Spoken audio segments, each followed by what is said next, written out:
A 30-year-old man was hit by a truck and died. He had been working all his life just to get by because he didn't have any special skills or talents. But everything changed in an instant when the truck couldn't hit him. When he opened his eyes again, someone was calling him Lord Jink. He was confused because his name was Saito Jinkuro. Suddenly, he woke up, and the woman who was calling him Lord Jink was crying tears of joy. She told him that he had collapsed in front of the Crown Prince. Not only was he removed from the Crown Prince's guard, but he was also banished from the country. Jink didn't understand what was happening, so he asked the woman to explain where he was and who he was. She revealed that he was actually a 14-year-old named Jink Nonland, the heir of Duke Nonland. Since he was young, he had been serving as a guard for the Crown Prince of the Kingdom of Rosalta. However, earlier that day, the Crown Prince had ordered him never to come before him again. This was because the Nonland family was known for producing skilled spearmen, but Jink didn't have any talent for it. Feeling pressured, he had gotten into delinquency. After many mistakes, the Crown Prince had enough and took away his title and position. Jink let out a heavy sigh, realizing he had been reincarnated as a troublesome kid. Memories from his previous life started flooding back slowly. Now, he had 2 sets of memories. The maid noticed Jink seemed calmer today, perhaps because he had fainted earlier. Jink realized that Jinkuru's traits were becoming more prominent in his personality. As Jink got up from the bed, he remembered the maid mentioning something about his banishment. It shocked him, and he asked her to confirm if he heard correctly. The maid nodded, explaining that upon learning about Jink's dismissal from the guard, the master disowned him. Lord Esther was chosen as the new successor. Jink was given only a month to leave the country. Knowing that the world beyond the capital was filled with monsters, Jink understood that this exile was essentially a death sentence. He felt upset that he had reincarnated as an outcast. Turning to the maid, Elsa, he asked for her help in dressing him. Suddenly, he noticed a status screen next to him. His eyes widened in astonishment as he gazed at it. It seemed like he was the only one who could see it. As he focused more, he could see the statistics in detail. Based on what Jink knew about this world, only people with incredibly rare magic eyes possessed this ability. He concentrated intensely on checking his own status, and managed to succeed after a few attempts. To his surprise, he discovered that his swordsmanship rank was S. His spear skills were graded F, while his proficiency in water and recovery magic ranked S. His mastery of earth magic and alchemy was graded A, and his skills in fire and wind magic were rated B. What truly stunned him, though, was that his enhancement was graded S. Based on what he knew, there were only 3 enchanters worldwide, so he believed he might be the 4th. This made him feel excited because having such a rare ability could be valuable. With this power, he could make various things stronger, which might help him survive in the world. His thoughts were interrupted when his younger brother, Esther, showed up. He apologized to Jink for not being able to assist him earlier in front of the Crown Prince. Esther then brought him some money and a spear.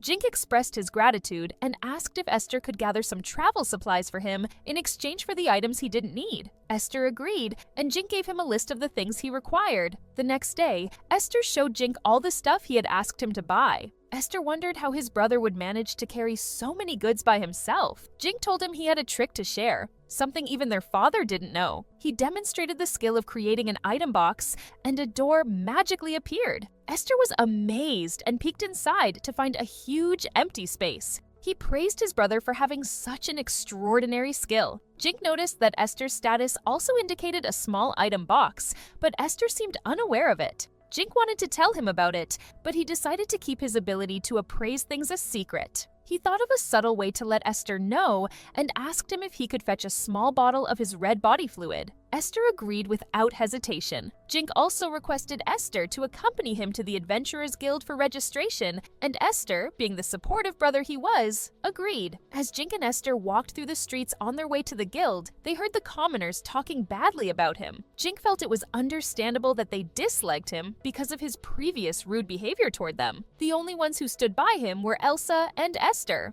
Elsa, who had been his wet nurse and had cared for him since he was a child, naturally supported him. However, Jink couldn't understand why Esther admired him. His memories didn't offer any insight into this puzzling situation. They arrived at the guild and completed the registration process. The staff there were rude to him. In the evening, Jink practiced sword training because he had a high rank in swordsmanship. He thought about how things might have been different if he had discovered his abilities earlier. During training, he felt light and performed exceptionally well. At the dinner table, Gordon Nonlin, the head of the family, told Jink that it would be his final meal there. Jink acknowledged this, excusing himself to get ready for the next day. In his room, he enchanted some gear, including an outfit and accessories, totaling 27 levels. When combined with Jink's base level of 25, his overall reinforcement level reached 52. Using this ability tired him out. To replenish his energy, he drank a mana potion before beginning work on Esther's gift. The next day, Esther and Elsa were at the capital's west gate to see him off. He thanked both of them and gave Esther a card and a box as a present for helping him. He told Esther to drop some blood on the card secretly later. He advised him to open the box when he had left the country. Esther cried as Jink said goodbye to them and left. Jink was determined to start his adventure as he looked at the mountains outside the capital. Jink's first goal was to reach the border, but there were many cities in between that took days of traveling. He thought of using his enchant-boosted body reinforcement. After activating the skill, his body started running crazy fast. He got excited, thinking that now he could reach the destination way sooner. He stopped at a place after an hour. No matter how much he ran, he did not run out of breath. He was extremely satisfied with the enchanting skill he possessed. He suddenly caught sight of several bodies lying around injured. He got startled and started screaming. He calmed down after a few moments, but some goblins appeared to attack him suddenly. His body reacted fast to the attacks and started moving before he could think. With enchantment, he easily defeated all the goblins. After the fight, he sat down by a tree and deduced that he could level up properly. Jink had to calm himself down a little after the battle because there was a gruesome scene before him and he wasn't used to it. In this world, it was normal to take equipment from people who had been defeated in battles, so Jink took some stuff from people lying on the ground. If he brought back the remains to the guild, he could get some rewards from the surviving family, but he preferred to be out of the country as soon as possible. He got to dissecting monsters after that. The subjugation proof for goblins was an ear and a stone near their heart, which could be turned in at the guild for money. Jink was very bothered by the dissection process, but he did it anyway. Jink confronted a lot of goblins and kobolds on the way to the post town Rio. He got used to battle by the time he reached the town the following morning. He checked his status and noted that he had leveled up a lot. He took out a bunch of extra weapons from his item box, as a piece of equipment could only be enchanted once. Jink traveled a bit further and then stopped at a spot where adventurers rested. There were several adventurers nearby. He drank a mana potion to recharge when suddenly some injured men appeared shouting for assistance. They needed an X potion desperately.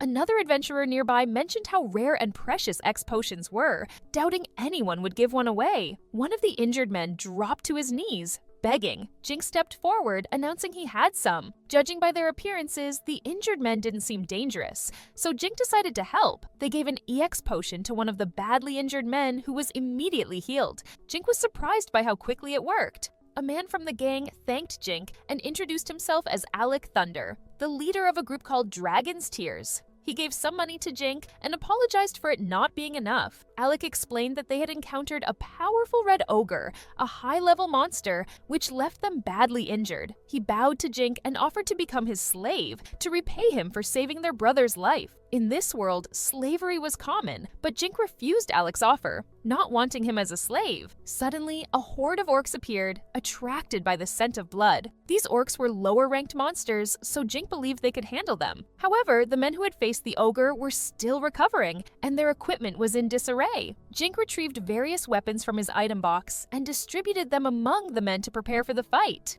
Jink swiftly dealt with some of the orcs, while the others joined in the battle. Out of nowhere, a group of men was suddenly knocked out by a single powerful blow, delivered by an orc general with a B rank. Jink attempted to take on the orc alone, but the general easily pushed him back with one punch. If Jink hadn't been protected by an enchantment, that hit would have ended the game for him. The orc attempted another strike, but Alec intervened, attacking from behind. With the orc's attention now on Alec, Jink seized the opportunity and stabbed it in the head. Despite the difficulty, he successfully managed to decapitate the monster. Seeing their general defeated, the remaining orcs fled the scene. Alec praised Jink and asked if he was a high-ranked adventurer. Jink replied that he was only a beginner with a G ranking and managed to defeat the monster with Alec's help. Other adventurers nearby overheard Alec mentioning Jink's name and wondered if he was the same Jink Nonland who had been exiled. Jink decided there was no point in hiding, so he confirmed his identity. The adventurers were surprised because Jink didn't match the rumors they had heard about him. Jink then asked Alec about his plans.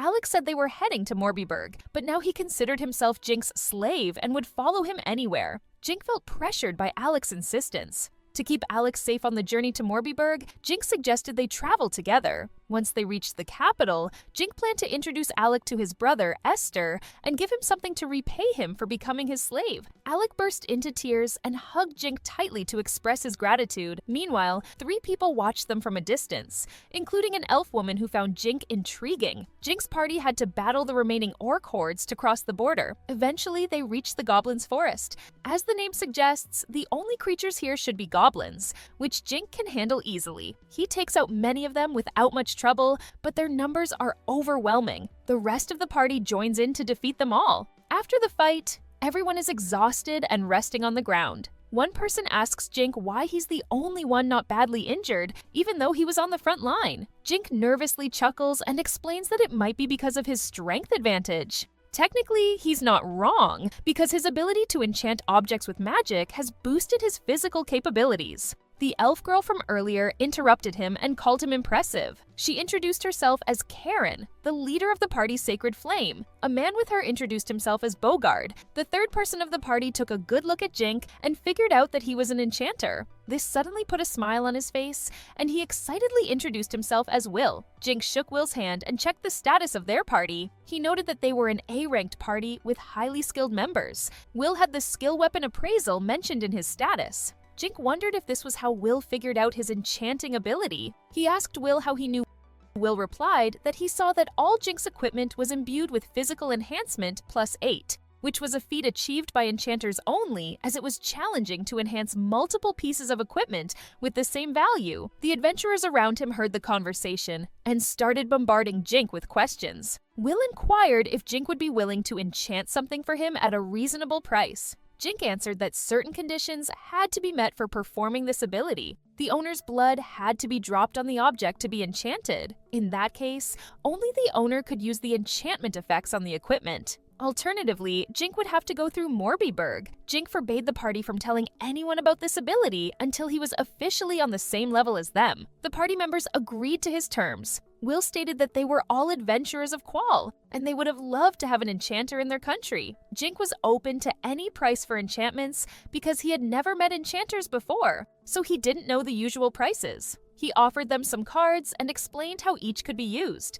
Will was shocked to learn that Jink could provide appraisal, magic bag, and alchemy magic with his rare ability. All 3 members had their equipment enchanted. The only card left was an appraisal one for all 3. However, Jink was very tired by this point. He kept drinking mana potions to stay energized. The members dripped some of their blood on the cards to enchant them. Will was pleased with his appraisal card. He asked Jink if he knew their talents, since the card only listed their skills. Jink replied that talents were uncertain. Some people's talents might never develop, so they weren't listed on the card. The adventurers of the Sacred Flame gave Jink a hefty sum of gold and valuable items in exchange for enchantment services. Will found it odd that Jink, who possessed many rare items, was traveling without a caravan. When asked, Jink revealed that he had been exiled. This revelation shocked them, prompting inquiries into the reason. Jink explained that he had always been shunned by others, so being falsely accused was inevitable. He had kept his abilities secret, even from his own family. Fearing exploitation by those in power, he harbored distrust toward everyone. Will expressed gratitude for Jink's honesty and invited him to accompany them to the Qual Kingdom, assuring him of a warm reception. There were many monsters on the border,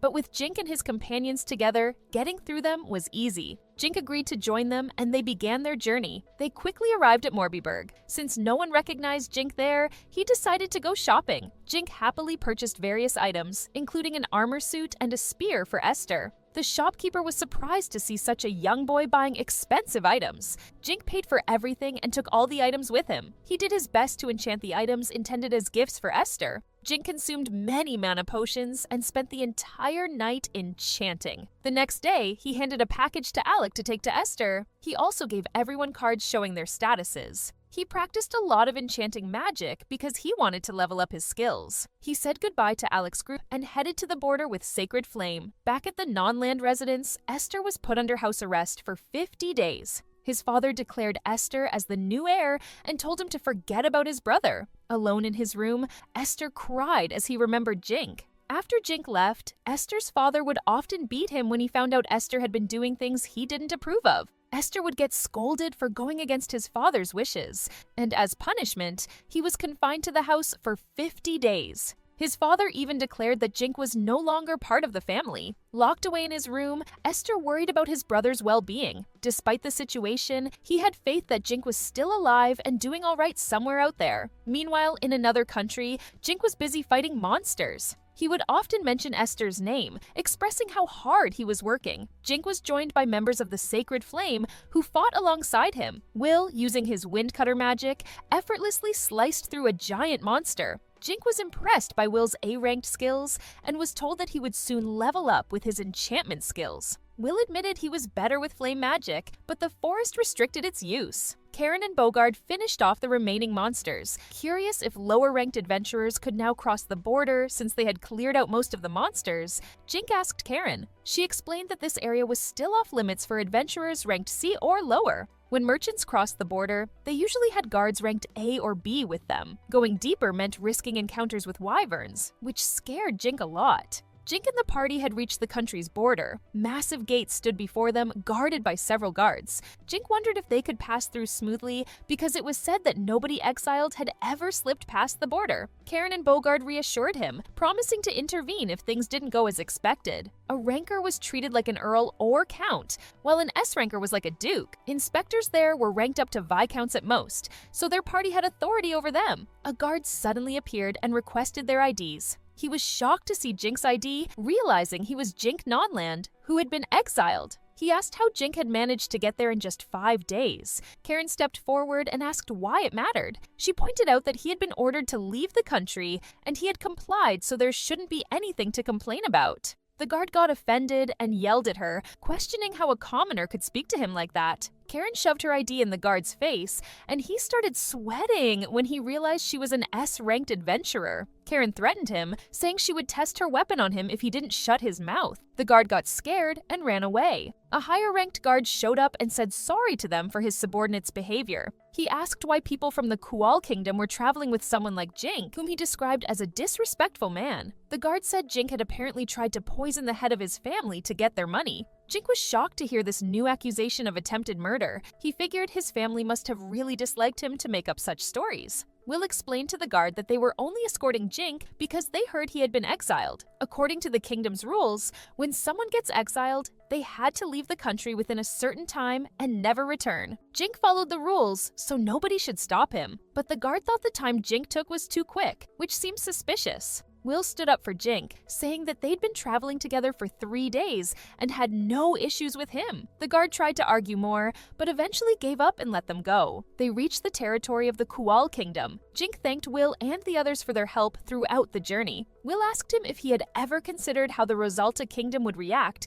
if they found out he was an enchanter. He explained they might try to take him back, or even eliminate him. That's why he suggested Jink register with the Kual Kingdom. If he found a job in town and leveled up regularly, he could eventually reveal he was an enchanter on his own terms. The people of Kual would support him, and as long as he was registered with Kual, Rosalta couldn't harm him. Jink agreed to the idea and decided to visit the guild. Will gave Bogart some instructions that Jink didn't understand. Later, Jink excitedly told Karen he had enchanted a healing card for her, and she happily accepted it. When Karen and the guy reached the Adventurers Guild, everyone glanced at Karen. They seemed fascinated by her presence. Some looked envious that she was accompanied by a new guy. They asked the receptionist for registration details. The guy then asked Jink to display the things he had hunted previously. Jink suggested they move to a larger area for this. Then they all moved to the guild's backyard. Jink took out some bags from his item box. The bags were filled with goblins' ears. He didn't have time to dissect orcs, so he brought their bodies with him. He angled the opening of the item box towards the ground, and numerous orcs started falling. The guys assessing him froze in their places,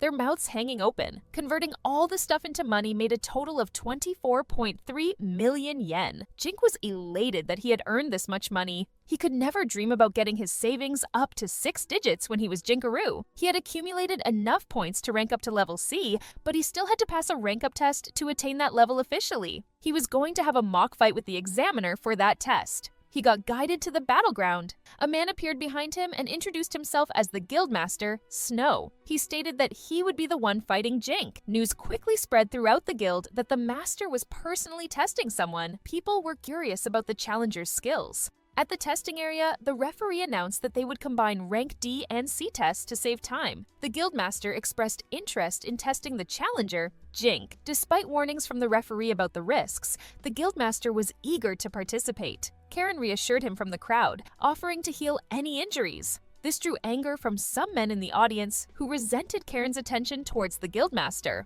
The referee signaled the start of the fight. The guildmaster attacked first, charging fast at Jink. Jink barely dodged in time. The master began a series of attacks that Jink tried to dodge. He was so swift with his attacks that Jink couldn't keep up and got a minor hit on his cheek. The master mentioned that usually opponents gave up after 3 minutes, so it was impressive that Jink was still standing. It had been a while since he faced this kind of resistance. This time, Jink tried to initiate an attack, but the master easily dodged it. Jink noted that his swordsmanship level was 104, so it wasn't surprising that he was this good. They continued trying to attack each other. The audience was impressed by Jink for keeping up with the master. The guildmaster started to get tired, but Jink remained unfazed. He applauded Jink for holding up against him for so long and declared that it was time to finish this. Both of them charged at each other simultaneously. Using his enchantment, Jink ducked down, avoiding the master's attack and landed a hit on his torso. The audience was shocked when they saw the match's outcome. The master fell to his knees, admitting defeat. Karen rushed over and offered to help heal him. Weakly, the master said a potion would do. Karen then turned to Jink, poking his cheeks, saying she'd heal him instead. Jink blushed, saying he wasn't even hurt. Will approached, clapping, impressed that Jink had defeated the guildmaster. He asked for the secret,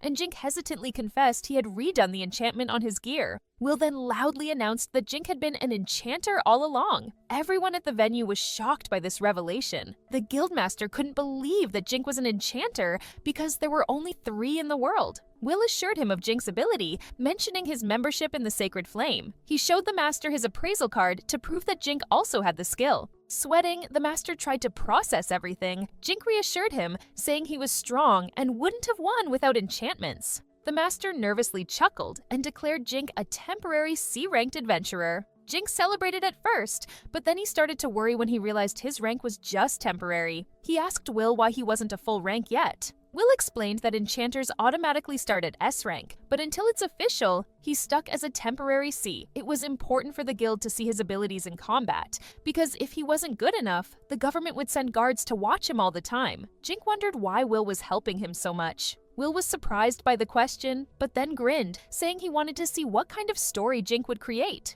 He promised that with his enchantment and assessment skills, Jink might even reach SS rank, which is higher than S and comes with freedom from authority. Jink could become like a feudal lord if he succeeded. Will asked if Jink was up for the challenge, knowing it would take a lot of effort. Thinking about all the unfair treatment he endured, Jink saw this as a chance to prove himself with his enchantment. He was determined to work hard and achieve SS rank. Jink sat inside a carriage surrounded by guards as he studied hard for an upcoming entrance exam. About halfway through the month, a commotion erupted outside. Jink, hearing the chaos, exited the carriage to assist his guards. Kobolds had launched an attack, and the guards were engaged in combat. Thinking it was an opportunity to test his water magic, Jink conjured a water ball and hurled it at the kobolds, blocking their path. However, the water merely soaked the kobolds without harming them. Realizing his mistake, Jink fled, focusing on making his next attack stronger and faster. Concentrating, he created a larger, more powerful water ball,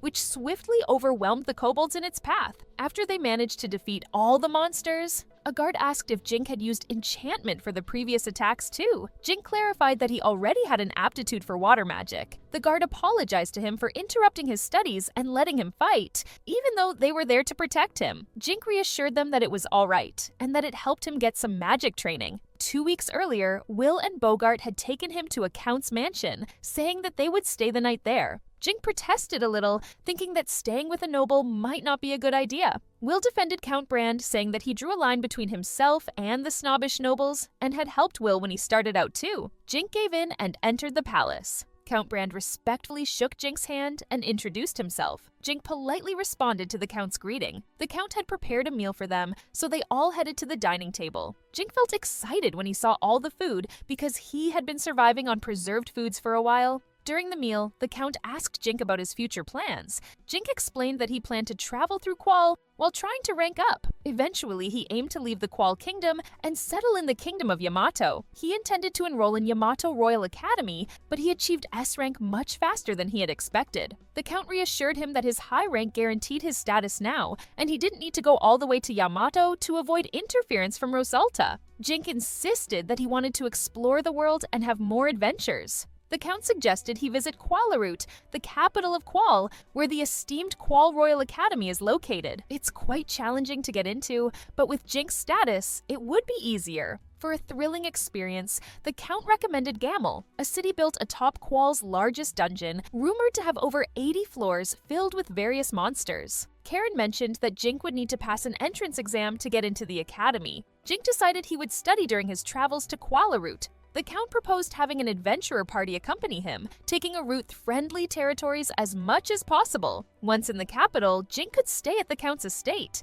If he ran into any trouble, he could use the Count's name for assistance. Jink didn't understand why the Count was so willing to help him. The Count explained that he had a son Jink's age who was currently preparing for the exam, and he saw this as an opportunity for his son to make a new friend. Reflecting on his life as Jinkero, Jink realized that he had been stuck in the same routine for so long that he had forgotten what it felt like to be passionate and excited about something new. But now, those feelings were coming back to him. Jink thanked the Count and the members of the Sacred Flame for their assistance. They shared their own plans and wished him luck on his journey. Returning to the present, throughout the journey, all Jink did was study. He met many people, fought numerous monsters, and even enchanted items for his escort party and the nobles he encountered all while studying. Dark circles had formed around his eyes by then. A guard informed him that they had reached the capital. Exiting his carriage, he exclaimed excitedly when he saw the enormous border wall, which was twice as big as Rosa's border. Jink wanted to explore the city, but his guard stopped him and asked him to wait until all official procedures were completed. After they crossed the wall, they arrived at Count Brand's house. Count Brand's wife, Maria, and his son, Chris, greeted them warmly. Chris immediately offered to give them a tour of the house, while Maria suggested that Jink should take a rest. Chris insisted it was fine and asked Jink to come along, but Jink collapsed from exhaustion. Chris and Maria became worried and called for a doctor. While lying motionless on the ground, Jink realized that his appraisal level had reached its maximum. Meanwhile, at the Qual Royal Palace, news spread that an enchanter had entered the country. The king, seated on the throne, asked if this information was confirmed. A butler confirmed it and mentioned that the enchanter wished to join the Royal Academy. The king decided that they needed to assess the enchanter's character and abilities. At the Qual Royal Academy, the entrance exam begins. Jink easily solves the exam, as this exam is only more challenging by this world's standards. Japanese exams are more complicated, and besides, he had studied till he literally passed out. Also, more points are allocated to the physical exam, so he should be fine. For the physical exam, they have a high-ranked appraisal expert assessing students' skills. He confirms that Jink indeed possesses enchantment and appraisal magic. He also notes that his specialty is water magic, and he has some skill in recovery magic. They move on to the demonstration part of the exam, and Jink shows off his water magic. After all exams, Jink is walking through a hall with Chris. Chris tells him that the written exam was not as bad as he thought. Thanks to Jink's help, he also praises the water cyclone that Jink demonstrated. Jink had used enchantment, so the ground ended up flooded after his water cyclone demonstration. Jink assumes that the old man who assessed him, Marcus Panam, would tell the king about his enchantment as he is a high-ranked individual. The fact that he is an enchanter might reach Rosalta sooner than expected. At the royal palace, the king inquires about Marquis about Jink's status. Marquis tells him that Jink is also skilled in swordsmanship and body reinforcement, on top of enchantment. Moreover, he also has an extra-large item box. The King of Qual, Normal Qual, finds it interesting. Marquis further adds that he has also scored 96% on the written exam, which is one of their all-time high scores. Undoubtedly, Jink would place first in the Magic Department entrance exam. One panel member suggested they needed to win over a prodigy like him. The king asked about his personality. They had heard that he tried to poison his father, so if an influential person like him had evil intentions, he would have posed a threat to Qual. Marquis answered that he had not seen any criminal titles when he appraised him, but for someone belonging to House Nonland, his spearmanship skill had been strikingly low. He believed that Rosalta had spread false information about him and exiled him unjustly. Due to this, Jink did not respect nobles and authority figures. If they wanted to reach out to him, they should have done it with caution. The king wondered why Rosalta would exile him for such an insignificant reason, such as having no talent in spearmanship. They might have had some ulterior motive. They must have exiled him without knowing he was an enchanter. The king stood up and declared that Jink was now under their protection, but they would not have used his powers for their own interest. A few days later, Chris happily told Jink that he had placed first in the exam. They were both chosen as first-class students. Jink also congratulated him for securing second place. Chris informed Jink that the king would be inviting him for an audience soon. He asked if he possessed any formal clothes because he had only seen him in casual clothes so far. Jink told him that he had sold his fancy clothes after getting exiled. They decided to go shopping. Jink had to search for a place to live too, now that the exams were over. Jink went to Qual Slave Trading Company because he needed human resources. Slave trading was very common in this world, but Jink could never get used to it. He spotted a girl with a good aptitude rank and asked about her. The trader told him that her name was Nina and she was 12 years old. The original plan was to use her for other wrong things, but she was damaged in transport by a pack of wild dogs, so now she was there as a general slave. Jink told him that he had decided to take her. The man asked Jink to put a drop of his blood on her throat to start the subordination ritual. Jink did so, and the man started reciting the ritual. When it was over, the girl bowed down before Jink and declared herself as his subordinate. Back at Count Brand's home, Jink began a conversation by asking Nina about her origins. She explained that her parents were poor farmers who had to sell her because they couldn't afford to feed her. They felt relief after letting her go. Sensing it was a sensitive topic, Jink decided to stop asking questions about it. Instead, he outlined his 5 rules for her. She had to obey him without question, not harm him, never lie to him, keep his secrets, and not put him at a disadvantage. As long as she followed these rules, she had some freedom. Even though he was technically her master, he didn't want to overwork her. He assured her that he wouldn't hurt or punish her for small mistakes, and encouraged her to talk to him directly if something went wrong. Nina then asked if it was okay for her to avoid doing any inappropriate tasks, considering her past as a damaged slave. Jink was startled by the question, and told her that he had never expected anything like that from her in the first place. She argued that it was the only thing she was suitable for. She couldn't do manual labor and couldn't read or write. Her parents had called her useless before getting rid of her. She got angry while quoting her parents' words. Jink gave her an X potion and asked her to heal herself with it. Nina was surprised that he was giving such a valuable item to a slave. Jink consoled her by telling her positive points about herself. He said that he had chosen Nina for her talent in cooking, and she had room for growth in other skills too. He held her shoulder and told her he needed her help in achieving his goals. Nina had cried when someone showed her kindness for the first time, and she thanked them. After a few days, Chris told Jink that Nina had quickly gotten better at cooking. Jink looked sick, his face pale, and his stomach bloated from drinking too many mana potions. He was desperate for money, so he'd been trying to use alchemy on Junk. Their conversation was interrupted when Nina showed up with a jar of cookies. She was dressed in a cute maid outfit, and all her scars had vanished. She gave Jink some cookies and then left. After she left, Jink asked Chris if he knew any slaves who were good at fighting. Chris told him about the criminal slave office, a place where violent people were kept. Jink stood in the academy hallway thinking about saving up money for a combat slave. Chris joined him, and they chatted about going to classes that day. As they walked through the hallway, all the girls admired Jink, and Chris teased him for being so popular. Jink told Chris that being the center of attention didn't make him happy because those girls were only interested in his status, not him. He said if he married them, they would drain him of every penny. Chris agreed, adding that these girls seemed to be from lower-ranking noble families, eager to marry someone of higher status. Jink believed these girls should focus on supporting themselves before trying to marry into wealth. A lovely girl walked in and greeted Jink. She said her name was Najenda Qual, and she was a top student from the statecraft department. Jink was amazed to hear this, because she had the title of the first princess of the kingdom. He and Chris immediately bowed respectfully and greeted her back. Najenda told them to relax and not be so formal. Since they were in the same year, she wanted them to be closer friends. Jink mentioned that he was an adventurer and would be out exploring most of the time, so they might not see each other much.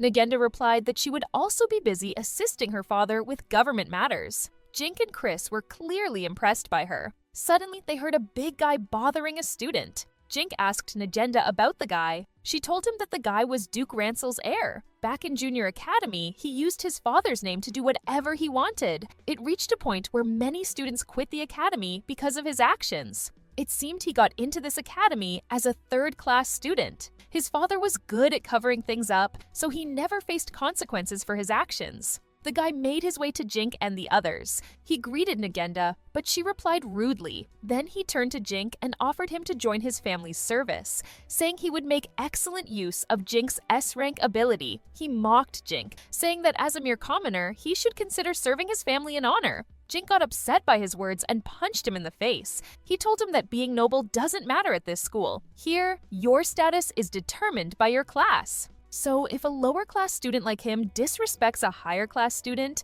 the lower-class student can be punished right away. Jink left the guy there and walked off with Chris and Nagenda. Nagenda asked Jink if he was going to accept her father's invitation for a meeting. Jink said he'd like to, but he didn't have fancy clothes and he needed his money for other things. The princess told him to wear his usual clothes since he was an adventurer. A few days later, Jink showed up before the king. The king greeted him warmly and said sorry for the trouble caused by some of his country's nobles, who kept asking Jink to make appraisal cards during his travels. Jink replied that he didn't mind because he made good money from it. Then the king asked if they could rely on him for future enhancement and appraisal requests. Jink felt happy that the king acknowledged his enchantment side job and agreed to help. The king then asked about Jink's quarrel with Duke Rancel's heir. Jink explained that he couldn't stand people who abused their power and act selfishly. Like Duke Rancel's heir, he admitted to reacting impulsively and said he'd accept any punishment from the king. The king praised him for his beliefs and told him not to worry about what might happen because of the argument. He congratulated Jink for coming first in the written exam and offered to reward him with whatever he wanted. Jink said he wanted permission to buy human resources from the criminal slave sales office. He explained that he needed slaves to help him explore Gamel's labyrinth and was worried about spies from Rosalta sneaking in. He thought slaves were the safest choice. The king admired his clever plan and gave him permission to buy the criminal slaves. Jink and Nina went to the criminal slave sales office. As they walked through different cells with criminals, Nina felt scared. In one cell, Jink noticed a slave who caught his eye. He thought the guy had potential for growth and combat skills. Curious, Jink asked the guy about his crime. The guy explained that he had a troubled relationship with his father's second wife. She tried to kill him to inherit his father's wealth, and he ended up accidentally killing her in self-defense. Nina told Jink that the guy's price was too high. Jink wanted to buy him, but it would drain all his money. Plus, he still needed to find a place to live. He wondered why no noble had bought such an impressive guy. When he asked the guard said people were scared of him because of his crime. Ian interrupted by saying that his father wanted to repurchase him, but his price was 10 times higher for family members. His father couldn't gather that much money, and he lost the courage to face his family. Nina told Jink that she didn't find this guy scary. Unlike other criminals, Nina's words gave Jink the final push he needed to make his decision. He announced that he would buy Ian. At Count Brand's wife's request, King Qual gifted Jink a mansion. Chris also gathered more requests for appraisal cards for Jink. Nina practiced reading, writing, and cooking. Ian trained his wind magic and swordsmanship, and he showed impressive progress as expected. However, Jink noticed that Ian looked worried sometimes. Jink encouraged him to talk openly, but Ian didn't say anything. Deciding to ask directly, Jink and Ian headed to the market. While there, they noticed a guy in a cloak who seemed to be following them. Jink and Ian were out shopping for things they wanted. After they finished shopping, Jink reminded Ian to speak up if he had any concerns, as being forgetful could be risky during fights. Suddenly, a young boy appeared, pointing a spear at Jink. He demanded that Jink stop using his brother however he pleased and let him go, or else they would have to fight. Jink checked the boy's strength and saw it was much weaker compared to Ian's. The boy even had a title that said Ian's Leftovers. Jink mentioned he was a top-ranked adventurer, and the boy wasn't in a position to fight him. The boy yelled again for Ian to be set free. Jink, getting annoyed, said he couldn't release Ian because he had bought him for a high price. Amidst the chaos ahead, Ian knelt down and said sorry to Jink on behalf of his brother, pleaded with Jink to spare his brother's life. Ian's brother yelled at him, telling him not to kneel before someone like Jink. The people around them started talking, and Jink realized he looked like the bad guy in front of everyone. Ian asked his brother how he couldn't hate him for taking their mother's life. Ash, the younger brother, said he was mad at him for that, but he found it disgraceful that he was treated like a slave. He wanted his smart and cool brother back. Their father had promised to save money to buy him, but someone bought him before that could happen. Jink interrupted and declared that he would entertain Ash as an opponent, drawing his sword. Ash charged at him with a spear, but Jink quickly cut it in two with his sword. Then he sliced Ash's cloak in half, causing him to fall to the ground. At that time, some guards showed up and tackled Ash to the ground. They were from the guild, and one of them asked Jink to come to the guild for a hearing. Jink told Ian to quickly stash all the shopping in his item box. They'd talk more later. When Jink got home, he was worn out. Nina ran to him crying and led him to Ian's room, where he found Ian attempting to take his own life. Jink grabbed the weapon away from him, but Ian protested, shouting that he deserved to die for disrespecting his family. Jink argued that it wouldn't solve anything and asked for a different punishment. Jink got angry and announced that they would leave for the dungeon city, Gamal, the next day. While they were exploring, Ian was being worked like a horse, doing everything that was asked of him. Eventually, Ian made a vow that he would keep working until he couldn't anymore. He asked Jink about Ash's situation, and Jink explained that Ash had been placed in the guild's isolation cell for a few days, but wouldn't face any further punishment. Ian thanked Jink for the lenient treatment and explained that Ash had been spoiled growing up, but he was still Ian's precious brother. Talking about his brother reminded Jink of Esther. He mentioned that he understood the feeling of having a precious brother and hoped that his own brother was doing well. Meanwhile, back at Nonland's residence in Rosalta, Elsa sat on a bed looking sick and exhausted with Esther by her side. Esther tried to comfort her by saying that he was sure Jink was fine, but he was worried about Elsa's condition because Jink was like a child to her. As he left Elsa's room, a boy appeared and asked him to return to the annex. Esther argued that he was still on the property and his father wasn't here, so it shouldn't be a big deal. The butler pointed out that Esther still seemed worried about Jink, the outcast. With an evil grin on his face, he advised Esther to forget about him since he was just a lowly criminal. Esther retorted that he must have been so bored now that the target of his teasing had left. As Esther started to leave, he reminded him of the times he had done petty things on the orders of the higher-ups.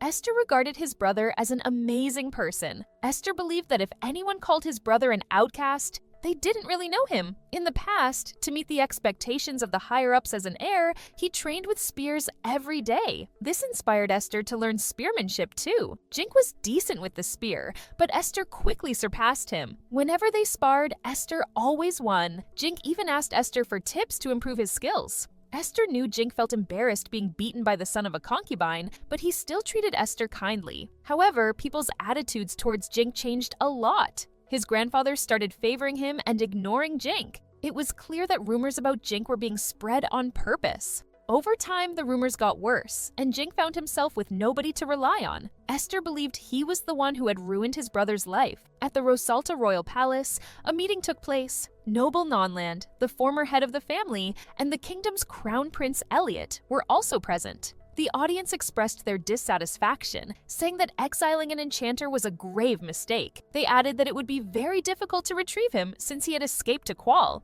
Interrupting them, the crown prince asked how long they intended to dwell on this argument. A member of the council replied that since the crown prince had supported Jink's exile, he also had to bear responsibility. The prince confessed that he had assumed Jink would be taken care of by goblins or kobolds, but luck was on his side, allowing him to reach Qual. He remarked that Jink being an enchanter was actually good news, because it implied that he and his father also had the talent for enchanting. The king scolded him and tried to halt his speech, but Elliot persisted, stating that Jink shared the same bloodline as his father. He argued that since he and his father shared the same blood, they too could become enchanters like Jink. The council members were shocked when they found out. They wondered if Jink could be the king's secret son. The king looked nervous and asked Elliot how he found out. Elliot said he overheard his father and grandfather talking. He said he'd be the one to save the country. He told a guard to tell his followers. They had to find the smartest sages and wizards in Rosalta. They needed to figure out how to make him and his dad into enchanters.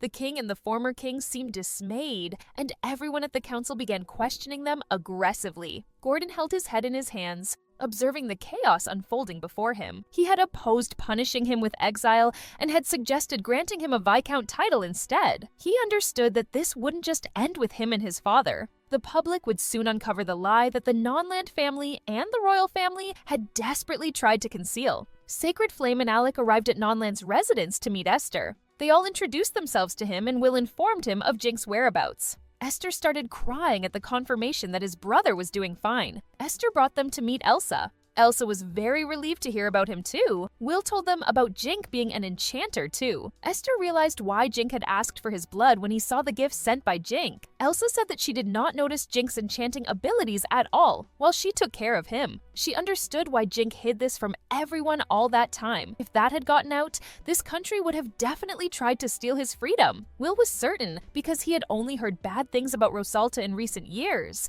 and the poisoning incident involving the Chancellor's family had sparked it all. That incident had only occurred because the Chancellor's daughter had Jink, with his father being the king. Esther's eyes widened at the revelation. Will realized that he had said more than necessary, and Karen hit him for not being careful in front of Esther. Esther seemed horrified after discovering that he and Jink were not blood-related. Elsa comforted him and continued the story from where Will had left off. Previous king of Rosalta had gotten the crown with the support of the Chancellor. Shortly after, the Chancellor's daughter became pregnant with his child. If this secret had gotten out, it would have made the king's position worse. So he tried hard to keep it hidden. He had ways to handle it, but dealing with the Chancellor's daughter, who was influential, was tricky. Eventually, the pregnant lady carrying Jink was sent to House Non-Land, which was powerful, to marry Lord Gordon. Elsa, who used to work as a servant at the Chancellor's house, was sent with her. However, the former head of House Non-Land, Lord Noble Non-Land, didn't like this arrangement. He didn't want to pass on his family's legacy to a child who wasn't related to him, so he poisoned the food at one of the Chancellor's family gatherings.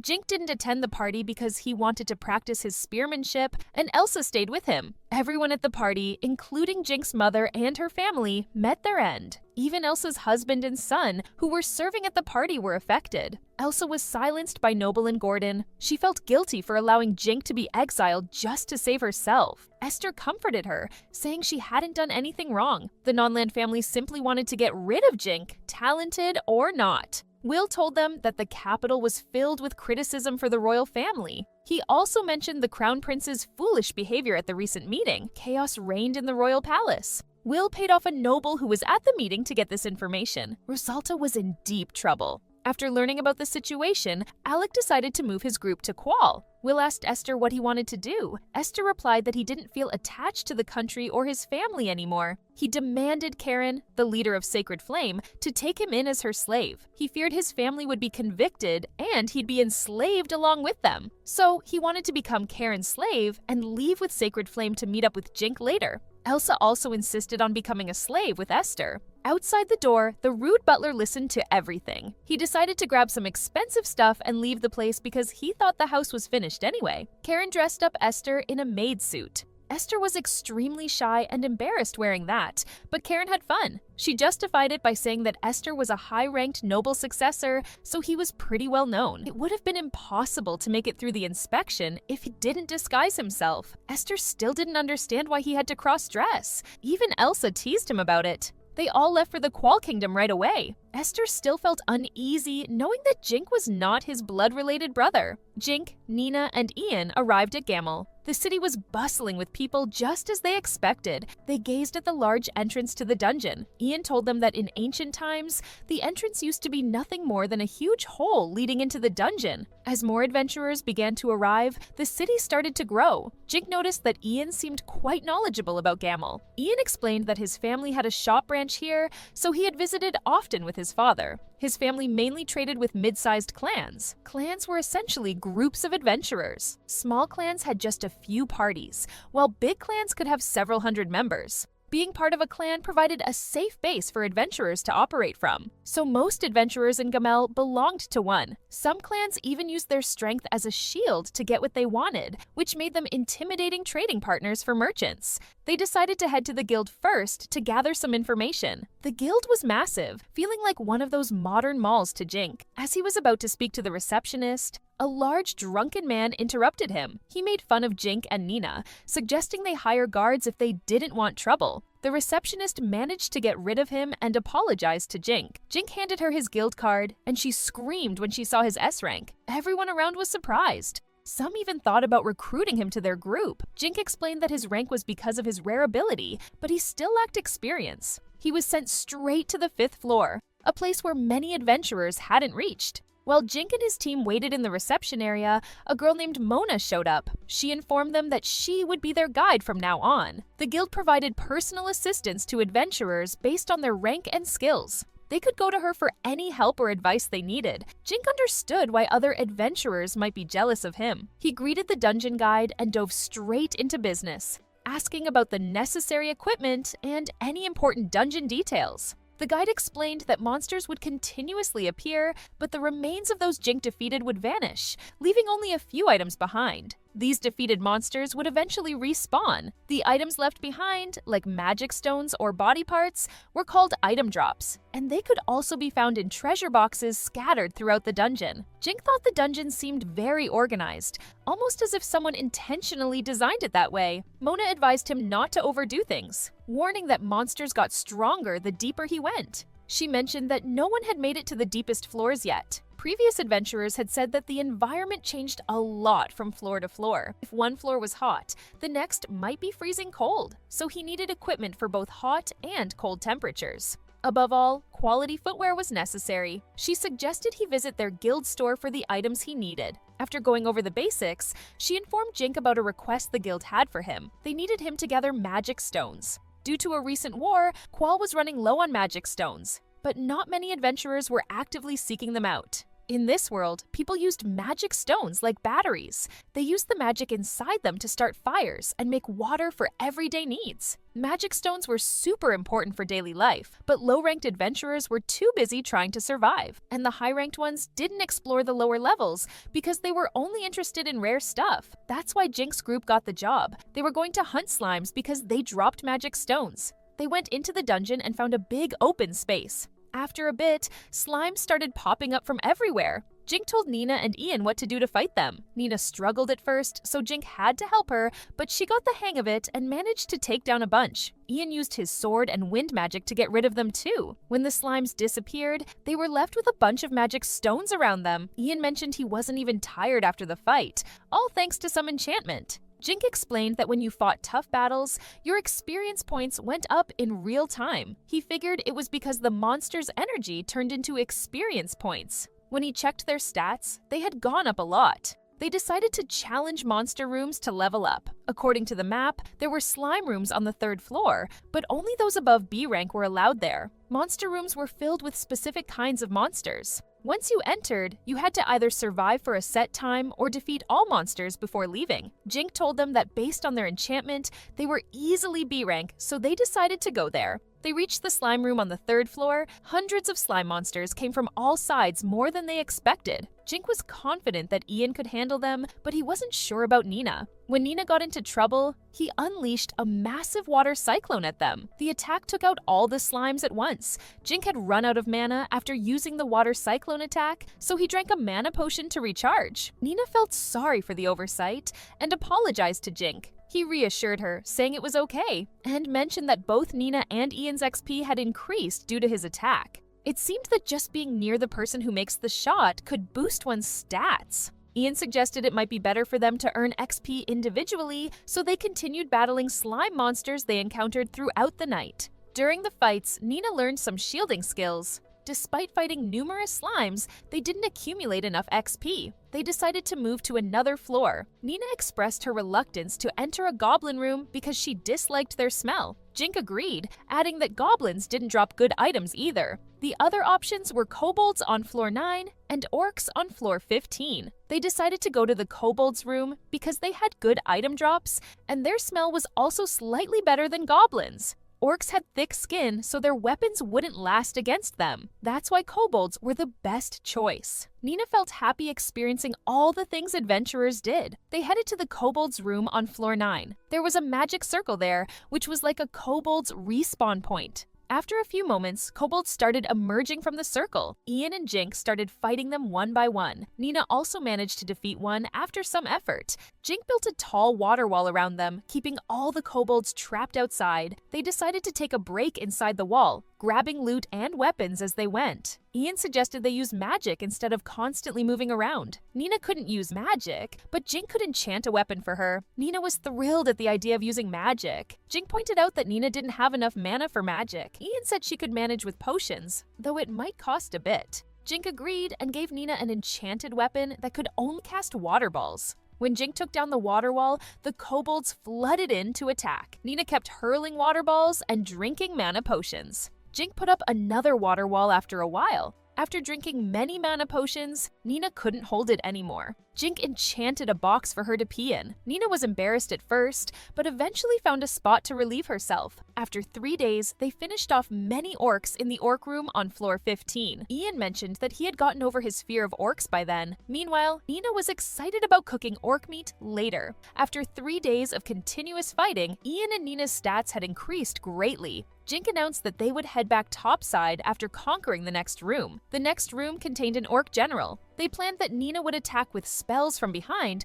while Jink and Ian would charge head-on, casting their own spells. The orc general emerged out of the magic circle and tried to attack them. Jink went first and landed some hits on it, while Ian and Nina launched magic attacks from behind. Ian went after Jink and fought the monster with his sword, easily managed to bring the general down with their coordination and teamwork. After the orc general was defeated, Nina collected its meat to cook later. She then noticed a jiggly round thing with a weird smell. As a merchant's son, Ian knew what it was and told Jink. Jink instructed Nina not to hold it since it was an orc testicle. Soon after, Nina cooked her special orc meat soup and served it to Ian and Jink when they were back at their camp. As they ate, an elf guy appeared, following the smell of the dish. The guy seemed to recognize Jink. The elf guy introduced himself as Luke, the master of the Elder 3 clan. He felt good to finally meet Jink, the enchanter he had heard so much about. Jink checked Luke's status and found out that he was an S rank just like him. However, Luke didn't have any special abilities. Jink assumed Luke must have been incredibly skilled to reach S rank without any rare abilities. Luke's archery score was exceptionally high. Ian told Jink that Elder 3 was the 3rd most influential clan in Gamel. Jink asked Luke why he was there when several people standing behind Luke approached Jink and started begging for food. Luke explained that his clan had run out of food, so they were making their way back up from the floor below. However, with all the monsters, it was taking them a lot of time. They might have starved before making it back to the top side. Luke offered to pay money, but Jink said he would like some information in return for the food. Luke agreed to the deal as long as the information wasn't confidential. Nina cooked the whole clan a good meal. Everyone praised her cooking after eating. Luke said that he never expected to eat anything other than jerky and bread there. Jink told him that he had bought a lot of ingredients and cooking items just in case. While they were eating, Luke explained the clan system to Jink. He told him about the 2 main clans in Gamel, the Depths of Purgatory and the Emissaries. Some folks referred to them as the Big 3, including the Elder Tree. But Elder Tree was much smaller compared to the other 2. Both clans used force to maintain their hierarchies. Those with fewer abilities were often used as cannon fodder in the maze, either ending up dead or insane. Joining these clans meant paying steep membership fees. Some couldn't afford them, so they left. However, leaving a clan was seen as treason here, and no other clan would accept them. That's why some people ended up in Elder Tree, which prized freedom above all else. Luke wanted to help as many people leaving clans as he could, but he knew the other 2 clans would come after him. Ian confirmed that the 2 big clans had a bad reputation among merchants too. Despite this, their names still carried weight, and many joined because of their fame, only to regret it later. Jink thanked Luke for the valuable information, and together they made it to the top side. Luke expressed his gratitude for the meal and hoped they would meet again. He warned Jink to be cautious because he'd heard that the 2 clans had their eyes on him. After Luke left, Jink asked Ian and Nina about their maze experience. Nina said she had fun, while Ian talked about how effective the experience had been. Ian told Jink that he could form a clan of his own if they brought in the staff from the estate. Jink mentioned his upcoming exams, so they needed to return to the capital. He instructed Nina and Ian to take a break. The next day, Jink presented his loot from the past 3 days at the guild. Mona felt nervous seeing the amount of bags because now she would have to count them all. She spotted an orc's genitalia in one bag and happily picked it up, knowing it could be sold at a high price since it was used as an ingredient in medicines. At that moment, a man appeared and greeted Jink. He introduced himself as Dan, the guildmaster. Dan praised Jink for clearing a boss room in 3 days. He said Jink could take his provisional B rank exam now, with Dan as his opponent. It was a test of endurance. Jink had to withstand Dan's attacks for an hour. Dan wanted to see how someone who quickly rose through the ranks with rare skills could defend themselves. Jink thought the exam was a bit unfair for those who focused on offense. Mona assured him it was just a provisional exam and wouldn't change much. Dan interrupted, warning Jink not to be overconfident because he wouldn't hold back. The man teased Jink a bit more, and Jink started feeling annoyed by the man's behavior. Eventually, Jink and Dan moved to the Gamel Branch area to have the test once all the preparations were finished. Jink had enchanted every part of his outfit. Dan allowed him to use defensive spells and swords as long as he didn't actually hit him. Once the match began, Dan kept attacking Jink while Jink defended himself. Jink managed to endure 1 hour of constant attacks easily. Dan admitted that it was even tougher than Snow had warned him. Jink didn't even break a sweat during the whole thing. Dan also praised Jink for his accurate defense. Dan realized that Jink was quite intimidating during the match. Jink pretended to block Dan's attacks, but he was secretly targeting the same spot on Dan's sword repeatedly. If it had gone on much longer, Dan's sword could have broken. Eventually, Dan acknowledged his defeat. He invited Jink to the library later to talk about something. Mona had some less experienced adventurers count Jink's loot for her earlier. She told Jink about the huge amount he earned through that. Now they, along with Dan, sat in the library. Mona informed Jink that as a provisional B rank, he no longer needed an escort when traveling, although having some security was still a good idea. Dan disagreed, saying Jink could handle himself well enough. Jink then asked Dan about what he wanted to discuss. Dan explained Ash's situation. Although the guild had released him, his father still wanted to make amends, so he came to gamble. Dan requested Jink to talk to Ash and negotiate a deal with him. He suggested that Jink could sign with a merchant he knew since Ash needed to sell goods anyway. Dan felt sorry for the man as his eldest son ended up as a slave and his youngest son was causing trouble. He hoped Jink could lend a hand to help out. Jink's opinion of Dan instantly changed after hearing this. He had thought that Dan was a self-centered, rude man, but it turned out he was actually kind. Jink said he was going to deal with that matter anyway, so he would meet him. After a few days, Jink and Ian met Ian's father. His father apologized for Ash's rude behavior. Jink said he would let it slide if he promised to keep his son in check. Jink also received a personal business contract with him. With Ian's help, they worked out the details pretty quickly. After the meeting, Jink told Ian to spend the rest of the day with his family. Maid Mamiza and Angie welcomed Jink back to his house. They handed over a letter to him. Jink opened the letter and noted that it was from Chris. Chris wrote that there were 2 slaves named Elsa and Esther at the Brand's house and wanted to meet him. Jink was shocked when he read the names. Jink rushed to the Brand's residence. Chris told him that he used to be a prince. Jink's eyes nearly popped out of their sockets when he heard that. Chris explained that he wasn't the oldest son of the Nonland family, but rather the illegitimate child of the King of Rosalta. This revelation had just come out, so the royal palace was in chaos. Will, Karen, and Bogard also appeared in front of Jink. Jink was confused about what was happening. He asked them to take him to Elsa and Esther. They led him to a quiet room. Elsa and Esther, wearing worn-out clothes with tired eyes, bowed their heads when Jink entered. Jink became furious seeing their condition and demanded to know who had done this to them. Karen replied that they had asked for it themselves. Chris explained that they had to do it because he and his mother couldn't treat slaves the same way they treated other servants. The servants would have caused an outrage, so they only asked to give them the bare minimum to survive. This was their atonement and apology to Jink. Jink didn't understand why Elsa and Esther would want an apology from him, so Will explained everything to him. He told him about the reason he got exiled and why Elsa and Esther believed that they were partially responsible for that. They became slaves, so Jink could punish them. It was all too much for Jink to take in. He first apologized to Chris and the Sacred Flame for putting them through trouble. Karen said that it was all right.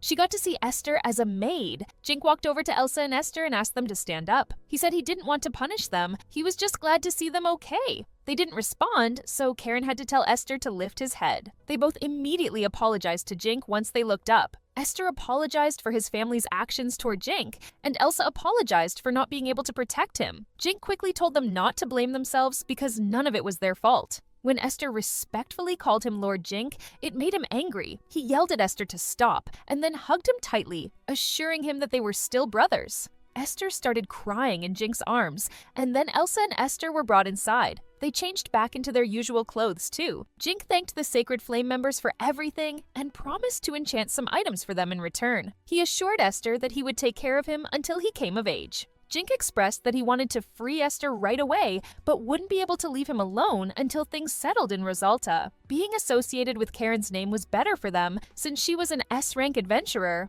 Esther and Elsa still insisted on serving Jink, but Jink shut them up. Jink's status had started showing King Rosalta's illegitimate child too. Will told them that the king and the crown prince had fallen from grace, leaving the throne empty. The queen also filed for divorce, and her home country dissolved their alliance with Rosalta. It was only a matter of time before a war broke out in Rosalta. Back in Rosalta, the former head of the Nonland family was sentenced to death, and Gordon Nonland was thrown into jail. The crown prince found himself confined within the walls of his palace. He grumbled about the nobles as he sat there until his father, the king, entered the room. Upon seeing his father, the prince turned to him, only to be struck by the king's scepter the moment he spoke. The king cursed his son, blaming him for everything that had gone wrong. He continued to beat the prince until the young man drew his final breath. In that moment, the prince realized he had departed from the world. Despite his death, he harbored a deep grudge against Jink, directing all his resentment towards him. He muttered Jink's name several times before a massive magic circle materialized in Gamel's dungeon. Jink stayed in the capital for 2 weeks and took his exams at the academy. After finishing his exams,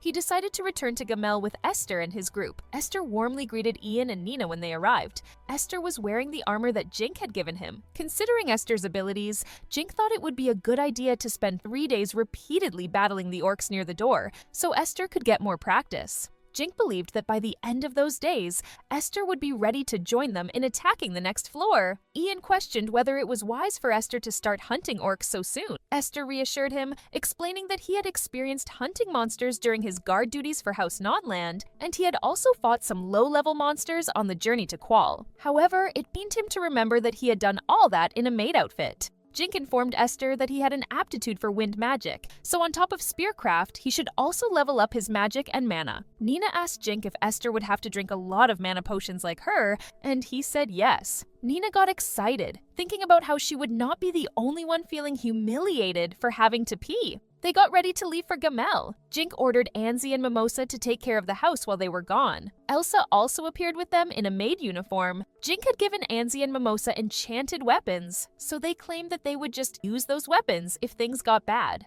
At Gamel, Jink introduced Esther to Mona. He asked if anything had changed while he was gone. Mona's expression darkened, and she asked Jink if he knew about named monsters. Jink admitted he had only heard about them. Mona explained that it was very rare, but sometimes the souls of the dead took over monsters. These monsters were called named monsters. They kept their memories, were intelligent, and could talk. They even looked like they did when they were alive. She told him that the orc general they had defeated on the 15th floor had come back to life as a named monster. Jink wondered if the monster had gotten stronger now that it had human intelligence. Mona assured him that it was the opposite. It had actually become weaker. She guessed that the monster must have had troubles in its previous life. Predicting the orcs' attacks used to be simple, but now it was even easier. It would spot women and immediately chase after them. Many weaker parties managed to defeat it by using female members as bait. They even started calling it Dork, combining orc and dork. With the 15th floor getting easier, there were problems with long lines forming before the 16th floor. Low-level adventurers took too much time clearing the 16th floor,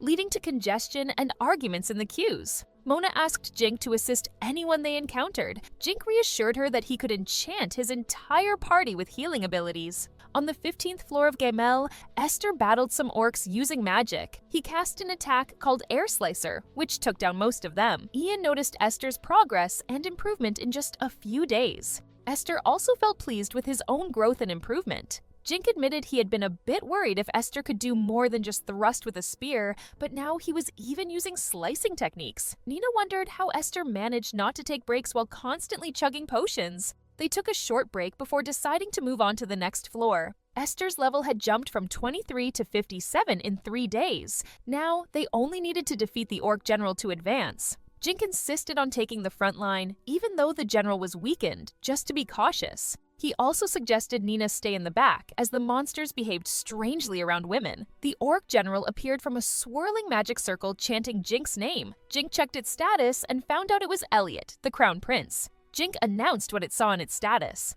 As the orc approached Jink, he said it must have been fate for them to meet like this. He declared he would handle it himself. He sent some fire attacks at it, but the orc didn't even get a scratch. Jink had expected him to use fire magic since he had recently learned it, but it seemed he wasn't very good at it yet. The orc noticed Esther and started shouting, "Woman, woman, woman!" Esther got angry and yelled that he was a man attacking the orc with his spear. Jink took advantage of the situation and attacked from behind. The creature spotted Jink and started chanting his name again. It aggressively launched attacks, but Jink dodged everything and ended it with a single blow to its head. Esther informed him that the crown prince had been dethroned as per Will's report, suggesting he was likely executed afterward. Jink commented that he'd heard souls with strong resentments were more likely to be reborn as monsters, implying Elliot must have held a grudge. Jink felt it was deserved. By possessing a monster in Gamel, Elliot's spirit would be trapped there forever. He would keep coming back, endlessly respawning, only to be defeated by adventurers for experience points and items.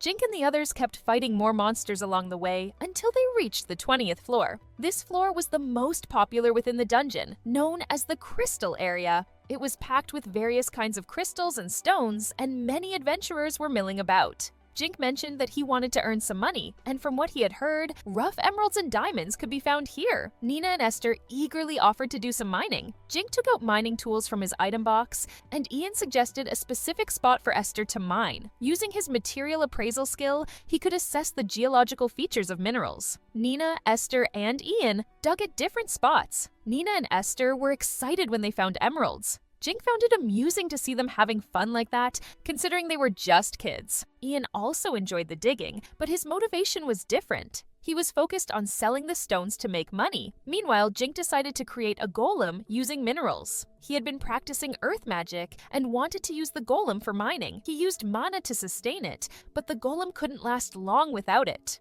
The guilds used to warn about many traps and dangers down below. That's why they'd sometimes use the golem to trick enemies. When Jink and the others heard noise nearby, the golem began mining while they investigated. Turns out it was the depths of Purgatory and the Emissaries, two lower-ranked clans having a spat. Jink thought it was pretty silly. Moving on to the 21st floor, it looked more like a sunny field than a dungeon. Jink mentioned the creatures called green calves living there. Their meat was a delicacy, even better than orc meat. Jink and Esther had it back when they were nobles, but finding it in big cities was hard, so it cost a lot. Just thinking about it made Nina hungry. Suddenly, Jink remembered Mona mentioning more casualties lately. Hoping they'd stay safe, they kept going. Nearby, some huge ants were feeding on human bodies. Shortly after, Jink hunted green calves relentlessly until he was satisfied with the amount of meat he had collected. Nina then took out her knife and prepared to cook the meat, and Esther offered to assist her. The group enjoyed their meal, finding the calves' meat even better than they had anticipated. As they observed numerous white cows and minotaurs in the area, Ian realized that it was teeming with bovine-type monsters. While white cow meat tasted similar to that of green calves, their milk was exceptionally delicious. Conversely, minotaur meat was unpalatable and primarily useful for crafting, as their axes were too heavy for humans to wield. At that moment, Jink noticed that Esther had leveled up his wind magic and suggested trying out the air tornado spell he had been practicing. Esther was blessed as he could now provide support to the group. However, Jink cautioned him not to expect too much, as air tornado's range was lower compared to cyclone. As Jink decided to continue their journey, they suddenly spotted something approaching. It was a weary adventurer carrying their unconscious partner. Jink inquired about their condition, and the man urged them to retreat as well. Wondering what was happening, Jink asked for an explanation. The adventurer revealed that they had stumbled upon an ant nest nearby and were unfortunate enough to encounter a swarm of ants. When questioned about their other companions,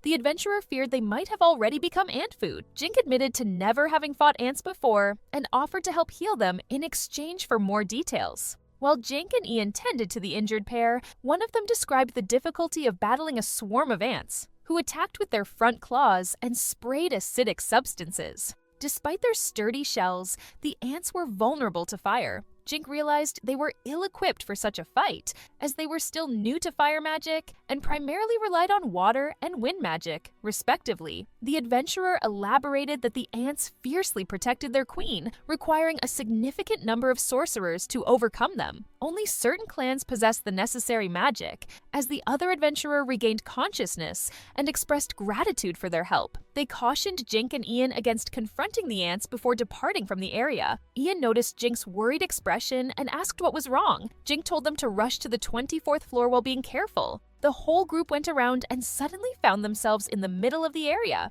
Just as they tried checking their map, nearby cows suddenly sensed something and started running away, passing by Jink and the others. Jink heard some rumbling and wondered if there would be an earthquake. Nina, looking anxious, told Jink to look over the distance. 3 adventurers were being chased by a swarm of huge ants. The female mage tried to fend off the ants using fire magic. She managed to eliminate some ants, but some of them started attacking with acid by spewing it out. The acid hit the mage's arm, and her arm started melting. Watching them struggle despite using fire magic, Jink wondered if his group could do something against thousands of ants. Esther and Nina then asked what their action should be. Ian said that they could save themselves by leaving the others to their death. Esther and Nina were shocked by Ian's proposition. Jink agreed that running away was the best option. However, he knew the kids would feel guilty soon after. He instructed the others to scatter the ants using their spells and keep their mana going by drinking a lot of potions. Jink then led the others,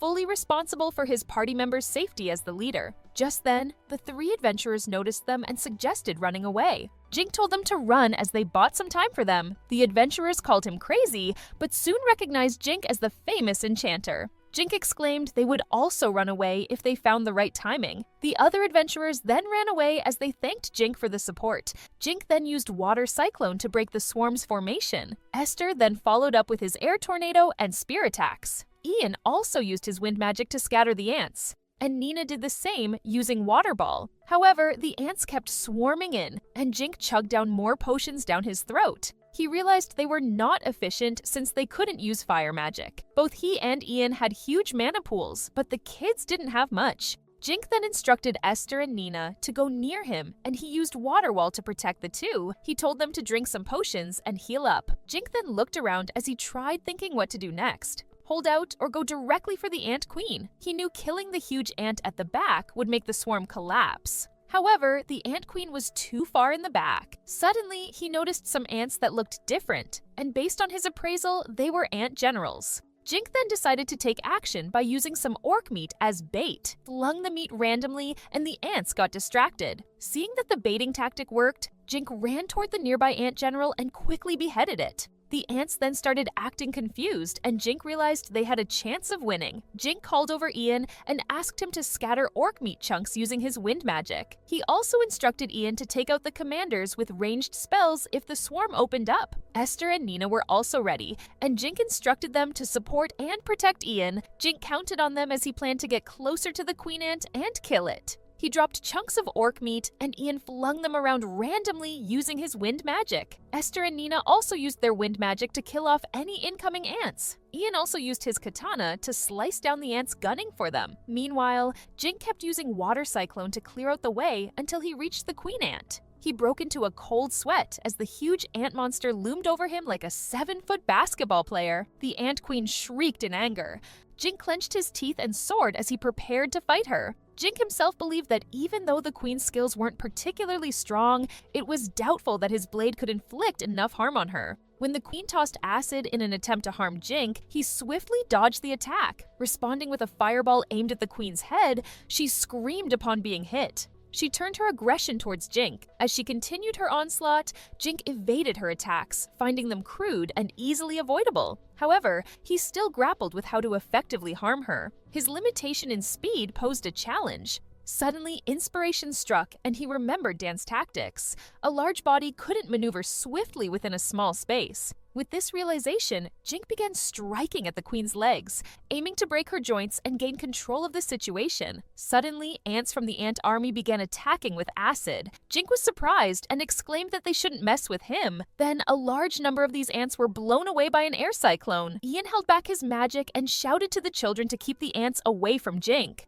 everyone rushed into battle. Everyone felt tense because they had little time and mana and their potions were running out. Jink used magic attacks to defeat the Ant Queen. She tried to attack Jink again, but he dodged quickly. The queen tried to approach Jink, but her legs started cracking and then completely fell apart. Jink realized the armor wouldn't help her anymore. Fell to the ground defeated as Jink damaged all her joints. Meanwhile, the others held back the crowd of ants. Queen tried to attack Jink with acid, but he dodged and told her not to resist. He moved fast, delivering blows at the queen until he broke the horns on her head. Jink hoped that if she lost consciousness and her legs, she wouldn't be able to do anything. The Ant Queen screamed as Jink rushed to attack her, successfully cutting her armor and herself into 2 parts. She breathed her last breath and died hurriedly. Seeing this, the army of ants panicked greatly while the others maintained defenses around her body. The ants began to disperse, and Nina remarked that it happened after the queen was killed. Esther ran up to Jink and said his brother was doing well. Jink sighed, glad they weren't hurt,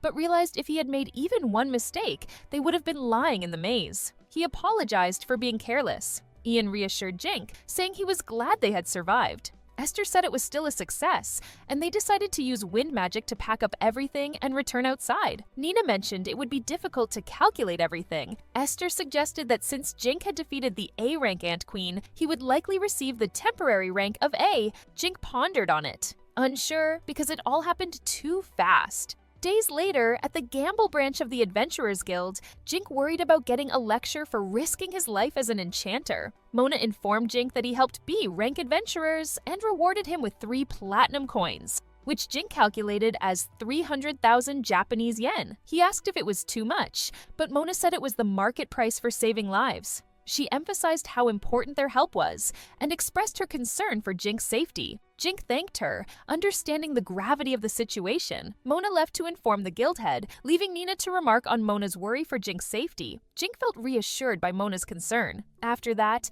Dan entered the room and spoke to Jink. He mentioned hearing about Jink defeating the ant swarm. Dan believes Jink had overestimated himself, putting his friends in danger while trying to help others. He questioned why Jink would risk his life and not return to Rosarda. Esther jumped up, questioning Dan's audacity to speak to his brother that way. Dan brushed off Esther's concerns, stating his position as guild head didn't matter. Jink intervened, acknowledging Dan's point and agreeing to be more cautious. Dan scoffed at the idea, suggesting Jink reflect on his actions. Dan then shared an important message with Jink. He revealed that the guild head from Corda had contacted him. Aristocrats from Rosarda had arrived unexpectedly, seeking assistance. Disguised as merchants, they sought an escort, intending to bring Jink back to Rosarda and make him king. Esther couldn't believe their audacity after banishing Jink. Jink questioned why Dan informed him, to which Dan explained that the guild prioritized legality and neutrality in international matters. Jink pondered informing the King of Qual about this development and inquired about the aristocrats' identities.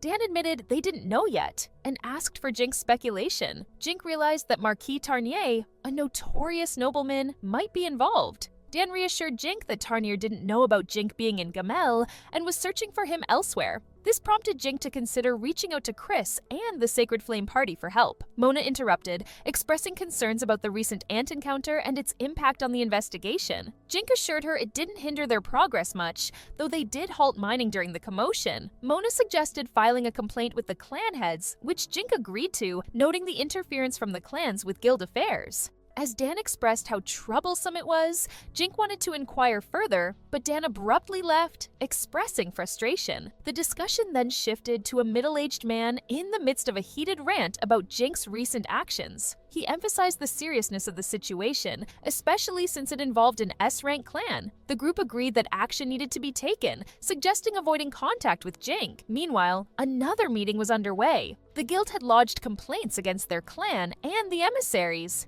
They debated the importance of territories versus other concerns when one member revealed an order from the Kingdom of Nizar to eliminate Jink. The Depths of Purgatory was a big group of adventurers in the land of Gamel. Their leaders, who hailed from the nearby country of Nizar, sent scouts to the Kingdom of Kol. Their mission? To eliminate the Enchanter. Queen Melissa faced a challenge getting her son-in-law to Nazar because Elliot had banished Jink. Dragging him there was tough, and leaving him unchecked posed a threat to their country. They had to act fast before he became even more dangerous. Failure meant certain death, so they needed volunteers. One of them volunteered to take action since he was familiar with the labyrinth's secrets. He knew enchanters were formidable foes. To fool Jink, he'd pose as a member of the emissaries. Even if he slipped up, Jink would think it was just an emissary's mistake. Any rift between them could harm the Kingdom of Coal. It was a risky plan, demanding caution. Days later, the usual group gathered again. Jink reported that their recent battles had boosted their skills. Ian's magic level surpassed 100 thanks to Jinka's enchanted items. Nina, now 13, wanted to be called Big Sister. They felt stronger after overcoming the ant-infested 26th floor. From there, it was smooth sailing, but they knew the real challenge lay ahead in the cold zone, starting on the 26th floor. Jink prepared by buying warm clothes, a new experience for him. Esther questioned the need for such gear as Rosarda and Corta had similar climates year-round. But Jink, recalling cold memories from his past in Japan, understood the necessity. This time, their priority wasn't mining or exploring for artifacts. It was survival. Together, they tackled monsters and pressed onward swiftly. They reached the 26th floor, where Jink, like everyone else, felt the sheer cold. He mentioned that Japan wasn't anywhere near this wintry. They knew that stopping could lead to frostbite, so they decided to block the wind and raise the temperature. Jink made an air barrier and advised the team not to exhaust themselves because breaks would be short in the dungeon with the boss. It was tough, but they needed to hurry. While they sheltered from the snowstorm, Ian suddenly spotted approaching snow tigers. Hungry monsters rushed to attack them. Jink used water arrows to injure them, and Ian finished them off with an air cutter. Ian noted that due to the weather, they probably couldn't eat the monsters. And hunting in the cold was tough. Jink's water arrow became a giant popsicle due to the weather. Nina asked what that meant, thinking they might not know about such sweets in this country. Suddenly, he had an idea Nina might like. After some time, they reached the 30th floor where the boss awaited in the dungeon. It took them 2 days to boost their physical strength. Jink wondered how adventurers managed it. Suddenly, Jink produced a pile of leftover metal from alchemy. Surprising the others, he used it to make a golem, which cleared snow into a barrel. Esther asked about it, and Jink said they'd find out later. Inside the boss's dungeon, Acrocanth, the boss dungeon, appeared. Jink warned everyone to be cautious as he could kill instantly with a bite. Defeating him was tough because direct blows were hard to land. They needed to dodge and attack with magic. As the monster tried to attack, Jink unleashed an air cyclone. Then he used a water tornado, considering blinding him with an arrow if it failed. Their combined magic worked, and the monster fell, coughing blood. It surprised Jink, but they won. He admitted he didn't have special skills, relying on his stats, but Esther mentioned how magic's power grows with level. As they got up, Jink mentioned a safe zone ahead where they could rest. Many people were camped there, possibly from the emissaries or purgatory. Someone called out Jink's name, and Leon approached, reminding him that Jink once offered orc stew to them. Jink recognized him from the Elder Tree clan. Leon suggested going somewhere a bit far from the other two clans. As they cooked, Jink offered milk from a white cow, and they agreed. The children drank it and fell asleep instantly, exhausted from the cold. Jink asked how many lions there were. The guy explained they were the 3rd squad supply, not able to leave easily as they supported the 1st and 2nd squads and communicated with the surface. 3 other squads from different clans also provided support on lower floors. Jink thought that sometimes they stayed there for up to a month. He guessed they smelled bad. Leon said he got what Jink was thinking. He said there was nothing to do because drinking water was really important, so they couldn't use it to wash. Jink suggested trading some water for information about the lower floors, from the 31st to the 35th floor, where there's a tropical jungle zone. According to Leon, many adventurers get stuck in the cold zone now. Even the guilds need to learn more about what's happening. They say it's because one clan wants to sell information about this area. Jink thought that if they made a map and a guide to the jungle territories, they could make money. He handed over the water and thanked Leon. The guy wished Jink good luck. At that moment, someone was watching Jink and the others go to the 31st floor. Jink's party soon came across a jungle. It was different from the cold zone. It was hot and humid. Their goal was to explore the area, gather information, and make a map. If they sold this information to the guild, they could earn money. He didn't think it was hard and encouraged them to try. Nina said she would have been glad, but it was too hot. Jink agreed and took out a barrel of snow. From there, he pulled out a special white cow milk sherbet. The others asked what it was. He remembered Nina's words about wanting to know what sherbet was. He secretly prepared it in a safe area. Nina tried it and said it was very tasty. Ian liked it too. Jink said that for cooking, you need to add sugar to the milk and cool it. The milk is already rich, so cream isn't needed. Ian said the guy could sell such a unique dish. Jink said it's a common food in that world. Esther asked about it, but Jink said he read about it in the library. He also figured out how to cool them down. You need to wrap a frozen slime jelly in cloth. If you put it in your pocket or on your head, it will cool down. Ian started thinking about how much it would cost. He was a real merchant, born and bred. They were about to leave, but they had to stick together. Everyone then explored the jungle. Suddenly, Ian stopped Jink. Two people were cursing in front of them. They were talking about the mission to kill Jink. The king and princess also wanted to kill him as soon as possible. Jink wondered if this was the former Queen Rosarda. Suddenly, he heard that the depths of purgatory people would always know Jink's location because of the guildmaster's intel. Jink then realized that Dan had ties with the depths of purgatory clan. Everyone regrouped as Jink didn't believe the entire clan were spies, but acknowledged that some might have followed them into the maze. Mina suggested Dan could be a traitor. Esther claimed they should not trust Dan anymore. Jink thought otherwise, since Dan gave him a warning and even helped with the issue with Ian's father. Esther exclaimed that Dan was just gaining his trust, but Jink wondered if that was the case. Ian then reminded them to be careful since they were being followed. Jink suggested rushing back to the guild and reporting. Dan's reaction should show the answer to their doubts. Jink cautioned them against letting the Purgatory clan know they were onto the assassination attempt. Jink knew Ian and Esther would be fine, but he worried for Nina. Nina knew she was being doubted because of her honesty, but she exclaimed that she would be fine. Upon returning, Mona was shocked to find Nazar's scouts were posing as the Purgatory clan members. Dan was also angered, and everyone watched closely his reaction. Jink questioned what they should do now that Nazar was involved. He suggested informing the state's king. Dan argued that it could lead to war. He emphasized that beyond spies, other reasons could lead to eliminating them. Despite previously claiming neutrality, Dan believed the matter should be left to the state, with them aiding and catching the killers. He volunteered to venture into the maze with them, asserting they needed more to defeat the clan and catch them in the act, with Dan as a witness. Jink suspected Dan's motives, but saw it as an opportunity to distance Dan from the guild. He agreed to accompany Dan. Esther then asked if he truly didn't know anything, which Dan confirmed. He knew he was not trustworthy for now, but he wanted to prove something. They agreed to leave the next day. Dan went outside and reminisced about his brother joining the depths of purgatory and inviting him. Meanwhile, Jink finished his letter to the king and retrieved truth serum from the drawer, a family medicine from the non-land family, taking some with him before his exile. He never thought that he would use it. As a former noble, he should not worry about his conscience as Jinkura was getting in the way. However, he must do what he can to protect everyone. The following day, everyone gathered, with Dan's help enabling them to navigate through the maze.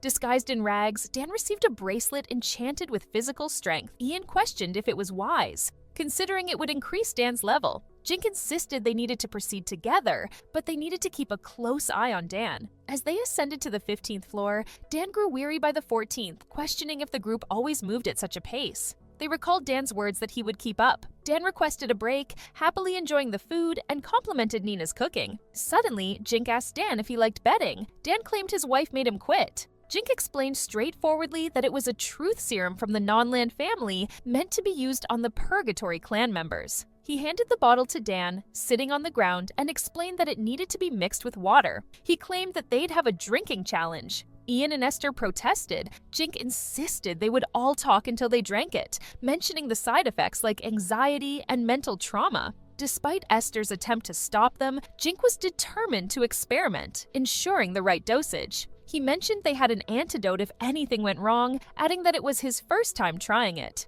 He wagered a platinum coin and shared meals if Dan won, emphasizing his authority as the guild leader. Dan finally grasped Jink's intentions and asked if he truly believed he was involved in something beyond the guild's knowledge. Jink affirmed, willing to take the risk. After Dan agreed, he warned Jink not to underestimate him, confident he could handle anything. As everyone watched, Jink drank from the cup, his eyes widening at the unpleasant voices he heard. He hastily put the cup down, clearing his throat. The guild leader, observing, followed suit, experiencing discomfort and groaning. Despite this, Jink continued drinking while Dan began feeling unwell, eventually standing in a muddy pool of water. Suddenly, the water surrounded Dan's legs, and he heard a voice addressing him as a brother, questioning why he hadn't intervened. The voice blamed him for death, and a haunting face appeared reminiscent of his smiling brother. Dan regretted not stopping him, realizing his brother's enthusiasm for the dangerous expedition. Later, he learned his brother had died exploring the treacherous maze,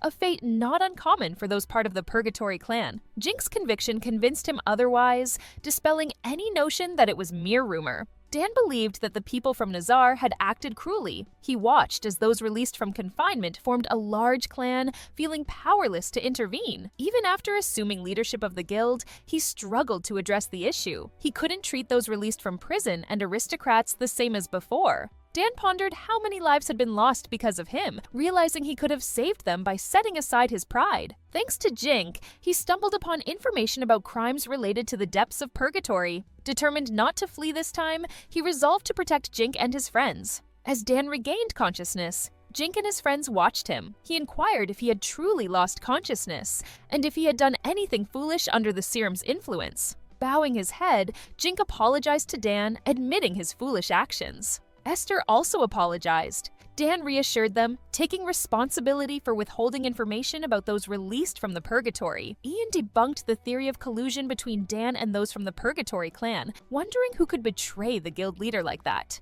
Dan denied involvement, but soon suspected someone with prior ties to those from the Purgatory clan. Dan recounted an incident 5 years ago when one of them passed a rank promotion test, leaving him with a significant scar. The man vividly remembered the individual's unsettling grin. Jink insisted they had no choice but to find the killer and uncover the truth. Recalling the gift of empathy, a rare ability allowing interaction with an opponent's thoughts and feelings, they realized its potential importance in intel gathering. Meanwhile, in a jungle area, a man writhed in pain, clutching his head and demanding relief. His companions complained about his behavior. Confused, they questioned if anyone had discovered their use of empathy. The man in the hood admitted ignorance, prompting speculation that the guild leader had been mentally attacked. Concern arose over the possibility of their plan to eliminate Jink being exposed, prompting urgent action to gather all assassins in the maze for the task. The hooded man demanded that the tousled-haired mercenary calm their partner down. The mercenary said it was difficult to do so. The hooded man spoke negatively about the situation and wondered how Jink's squad could attack them mentally. Suddenly, the three mercenaries heard loud noises. They looked up and saw wyverns flying towards them. The hooded mercenary pointed to their partner and said that he should be left since they had no other choice. A mercenary with tousled hair asked if they would just leave one of them. He claimed that the crying man had an important gift of empathy. The hooded mercenary raised his voice and said that the man would have been dealt with by the opponents anyway. He asked if a man was willing to take risks for one person. The mercenaries with tousled hair swore and then decided to leave him anyway. Finally, the man with empathy continued to sit on the ground and cry. At that moment, a wyvern flew up to him and grabbed him with its mouth. All the other mercenaries fled, hoping to hide somewhere from the monster. The hooded mercenary was swearing and speaking negatively about Jink. He swore that he would capture him. At that moment, Jink sneezed, saying it was very cold on the 26th floor. He suggested that they would go as always. Dan shivered and said he was very cold and demanded that Jink summon the monster as soon as possible. Jink rubbed his chin and asked what he meant. Dan asked if he really didn't understand. Dan explained that while traveling through cold zones, you can summon a monster that is resistant to cold and able to pull a sled. Dan believed that the most reasonable idea would be to summon a fire monster like a salamander. Jink said that it was not written in the instructions. He claimed that they didn't have someone who could summon a monster. Dan asked how, in that case, Jink and his squad passed this floor last time. Jink said he would make an air curtain first. He said they needed to take lanterns for heating. Jink held up his index finger and said that their physical strength and fire would handle the rest. Dan asked if he was serious. He thought that Jink said and did all this on purpose. Jink used fire magic and a flame lit up in his hand. Dan said that recently, the level of his fire magic had increased. Jink did various manipulations with fire and then said that it was not so difficult to create heat inside the air curtain. Dan adjusted his mask and said that since there was no other choice, that's all they had to do. Jink said that everything was fine. He wondered if Dan had improved compared to yesterday. He said to focus on maintaining the magic, and Dan would have to look around on the 30th floor. The team soon met with the dungeon boss. At one point, the monster took heavy damage and collapsed motionless. Dan grinned, saying that the boss monster was an easy foe to defeat. Jink suggested taking a break to discuss further strategy. Dan turned around, questioning why they didn't head straight to the safe zone. He wasn't worried about external threats, but found the local smell unpleasant. Jink explained that the monster would respawn in an hour. He believed it was worth defeating it earlier for extra experience points and loot. Dan understood Jink's strategy and the team's plan. Later, Nina offered White Cow's milk and sherbet. Esther offered Dan his portion, indicating he could have it if he wanted. Dan could feel that Esther still felt bad from what happened a while ago and refused the offer since nutrition is important for Esther's growth. Dan inquired about their squad's plan. Jink explained they would pretend to explore the tropical floor to lure enemies out. Jink had scouted the area previously, considering its advantages and disadvantages. Jink mentioned the poor visibility due to the overgrown trees, but noted it also hindered enemy sight. They discussed improving their radar skills for an advantage. Dan acknowledged the guild might need to learn more about the area. He recognized the strengths of the Perdigates in surveillance and intelligence. Jink saw their situation as a test of both mental and physical strength. They decided to head to a safe zone, intending to act covertly. As they passed other dungeon participants, including mercenaries, all eyes were on them. On the tropical floor, Jink and the others decided to take a brief break. Dan was surprised they could set up a bath and other amenities in the safe zone to avoid getting dirty. They speculated whether the people from the Purgatory clan would attack, but remained vigilant. Jink, feeling less like himself after a week of focus,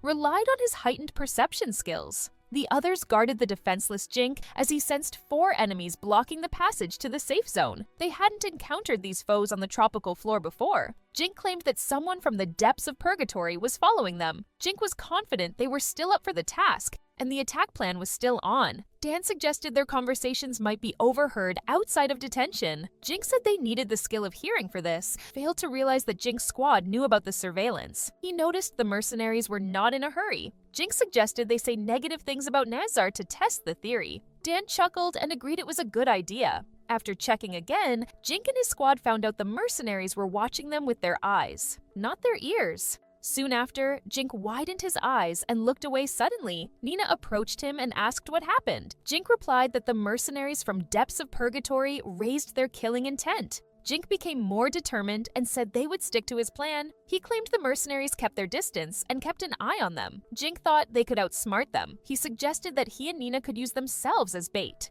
The others told Jink they were pretending to be in love. He believed it would help catch the mercenaries. Esther asked if it was dangerous. Jink said if they all hid in the shelter, they would be safe. He claimed if Nina leveled up, she would become stronger than Dan. Dan reluctantly admitted it was true. He said it was because of his enchantment. Jink explained their squad's strategy. He urged his brother Esther to act faster. Esther obeyed and pretended to practice water magic by pouring water. Jink decided to use a poison developed by the non-land family. It was a gas that reduced thinking abilities when vaporized. The squad had all taken the antidote beforehand. Esther told Jink they would go ahead. Jink agreed and said he and Nina would cook a meal. He realized the substance they used had a slight odor, so Nina had to cook to get rid of it. They decided to spread the smell of food with wind magic. Jink understood they just had to wait for the mercenaries to show up. Jink soon noticed something strange in Nina's behavior and asked her about it. Nina said she was scared because people from the depths of Purgatory were trying to kill them. She wasn't prepared to do something beyond her principles to protect the Jink. Jink realized fighting a monster and a human were perceived differently.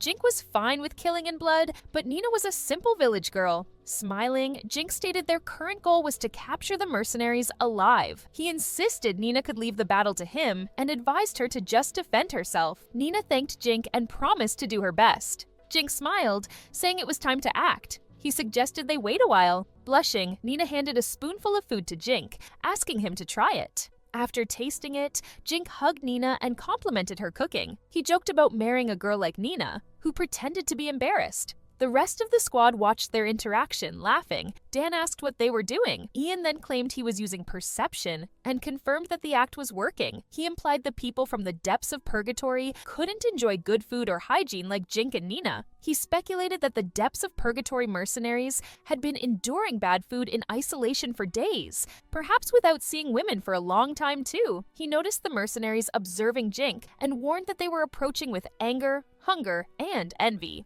Esther could see the mercenaries were walking toward the poison he spread beforehand. He claimed it was over for them. Dan felt bad for the mercenaries falling for a dirty plan, but still believed that they deserved it. Nina noticed sauce on Jink's face and wiped it with a handkerchief. Jink informed her that the mercenaries were very close. Ian rose from hiding and proposed attacking them from the rear. Dan ordered the squad to move forward. As the mercenaries approached, they noticed Jink. The mercenary with the eye patch warned Jink to stop showing off, threatening to take his food and the woman from him. The mercenaries from depths of purgatory surrounded Jink and Nina. They said it was the end for Jink. In response, Jink and Nina got into a fighting stance. The mercenaries laughed and were happy they'd finally deal with Jink. One of them was relieved they'd soon leave the jungle. Jink put on the enchanted accessories, thinking Esther and the others hadn't noticed the mercenaries yet. One of the mercenaries pointed at Nina, demanding the others not touch her as she could still be useful. Another guy eyed Jink and remarked on his looks,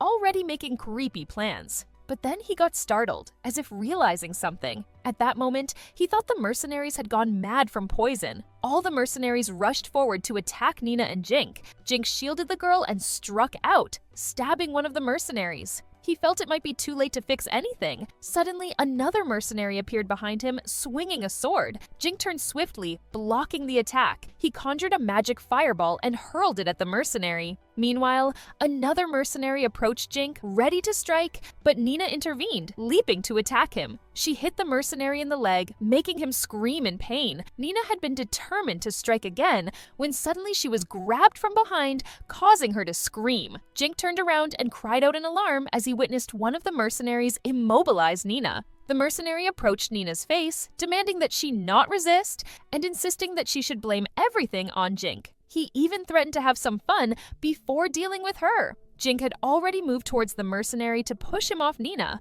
but Nina, with a menacing look, shouted at Jink not to worry about her. She then hit the man, causing him to scream in pain and pushed him off her, expressing her disgust at his smell. Another mercenary appeared behind Nina, about to stab her with a sword. Nina quickly turned and launched a water balloon at the man, grabbed him by the hair and knocked him in the face. She shouted at the mercenaries not to come near her. Jink looked at Nina, amazed at how she could scare him so much. A mercenary with an eye patch screamed that Jink and Nina were just two children, unaware of the guy behind him who struck him right on the head. At that moment, Dan and Esther burst out of the bushes. Dan yelled to the mercenaries, warning them of an imminent attack. The mercenaries were surprised to see that Jink and Mina had backup all along. The Jink squad quickly surrounded the mercenaries. Esther skillfully struck with his spear, taking down several opponents at once while Dan fought with his swords. The mercenaries fell to the ground, screaming in pain. Dan grinned and felt elated, noticing how agile his body had become thanks to Jink's help. After some time, their opponents were defeated. Jink's partner approached him, asking if he was okay. Jink reassured them that he was fine and suggested reviving the surviving mercenaries.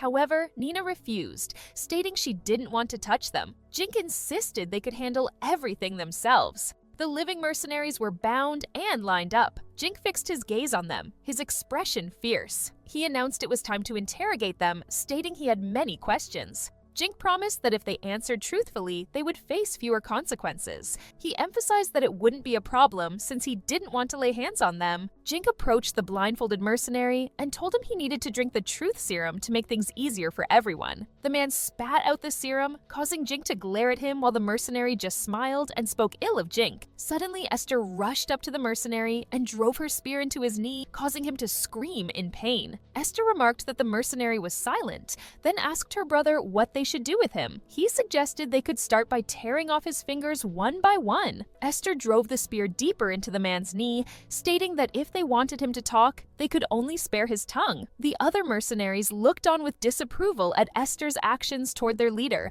screaming at them not to continue. The man revealed that the mercenaries were trained from childhood to torture, specifically to inflict maximum pain without killing too quickly. Jink glared at the leader of the mercenaries, demanding answers about their numbers. But the mercenary stayed silent. Turning away, Jink approached the other mercenaries, confidently stating there was nothing they could do. He grabbed one of their heads, causing the mercenary to scream in fear. Despite the mercenaries' pleas, Jink revealed his ability to manipulate fire magic, threatening to increase the heat gradually. The mercenary begged for release, realizing the danger as Jink explained how the thin skin meant the skull would soon heat up. Jink's words instilled terror, suggesting the possibility of severe burns. He warned of the potential for death from pain shock and asserted there were various ways to handle it. Looking at the other mercenaries, Jink likened them to the monsters they hunted, seeing no difference in their worth. The mercenary whose head was under Jink's hand shouted for him to let him go as the man was ready to tell everything Jink released as the man and gives him the floor. The guy looks at his hand and wonders if it was a Jink, would he have done the same? He decides that it's better for Nina not to see it. One of the mercenaries swears and shouts at Jink so that he doesn't think he can get rid of them easily. He says that the exit from the maze is guarded outside the prison. He claimed that the guy and his squad couldn't escape. Dan asks about the exit from the maze. He decides to tell the mercenaries everything. Since they didn't know, Dan says that the mercenaries have become traitors to the guild. He claims that the ambassadors of the exit from the labyrinth will judge them, and he assures them that their clan will be destroyed. Dan says that all the mercenaries will be tortured and then executed at best. They could have been enslaved. Dan examines them and says he will be a witness in court. He says they should all keep quiet if they don't want to make the situation worse. As a result, their interrogation continued. Jink suggested that the mercenaries lacked the spirit and courage to take action for the good of the Nizar country. Consequently, Jink's squad discovered they were no longer in custody. This clan was formed by Nizar to scout and steal from a stake. It turned out the merchant they targeted was also a scout. To weaken the power of the stake, they were advised to recruit skilled adventurers to their cause. However, things took a turn for the worse after completing their tasks.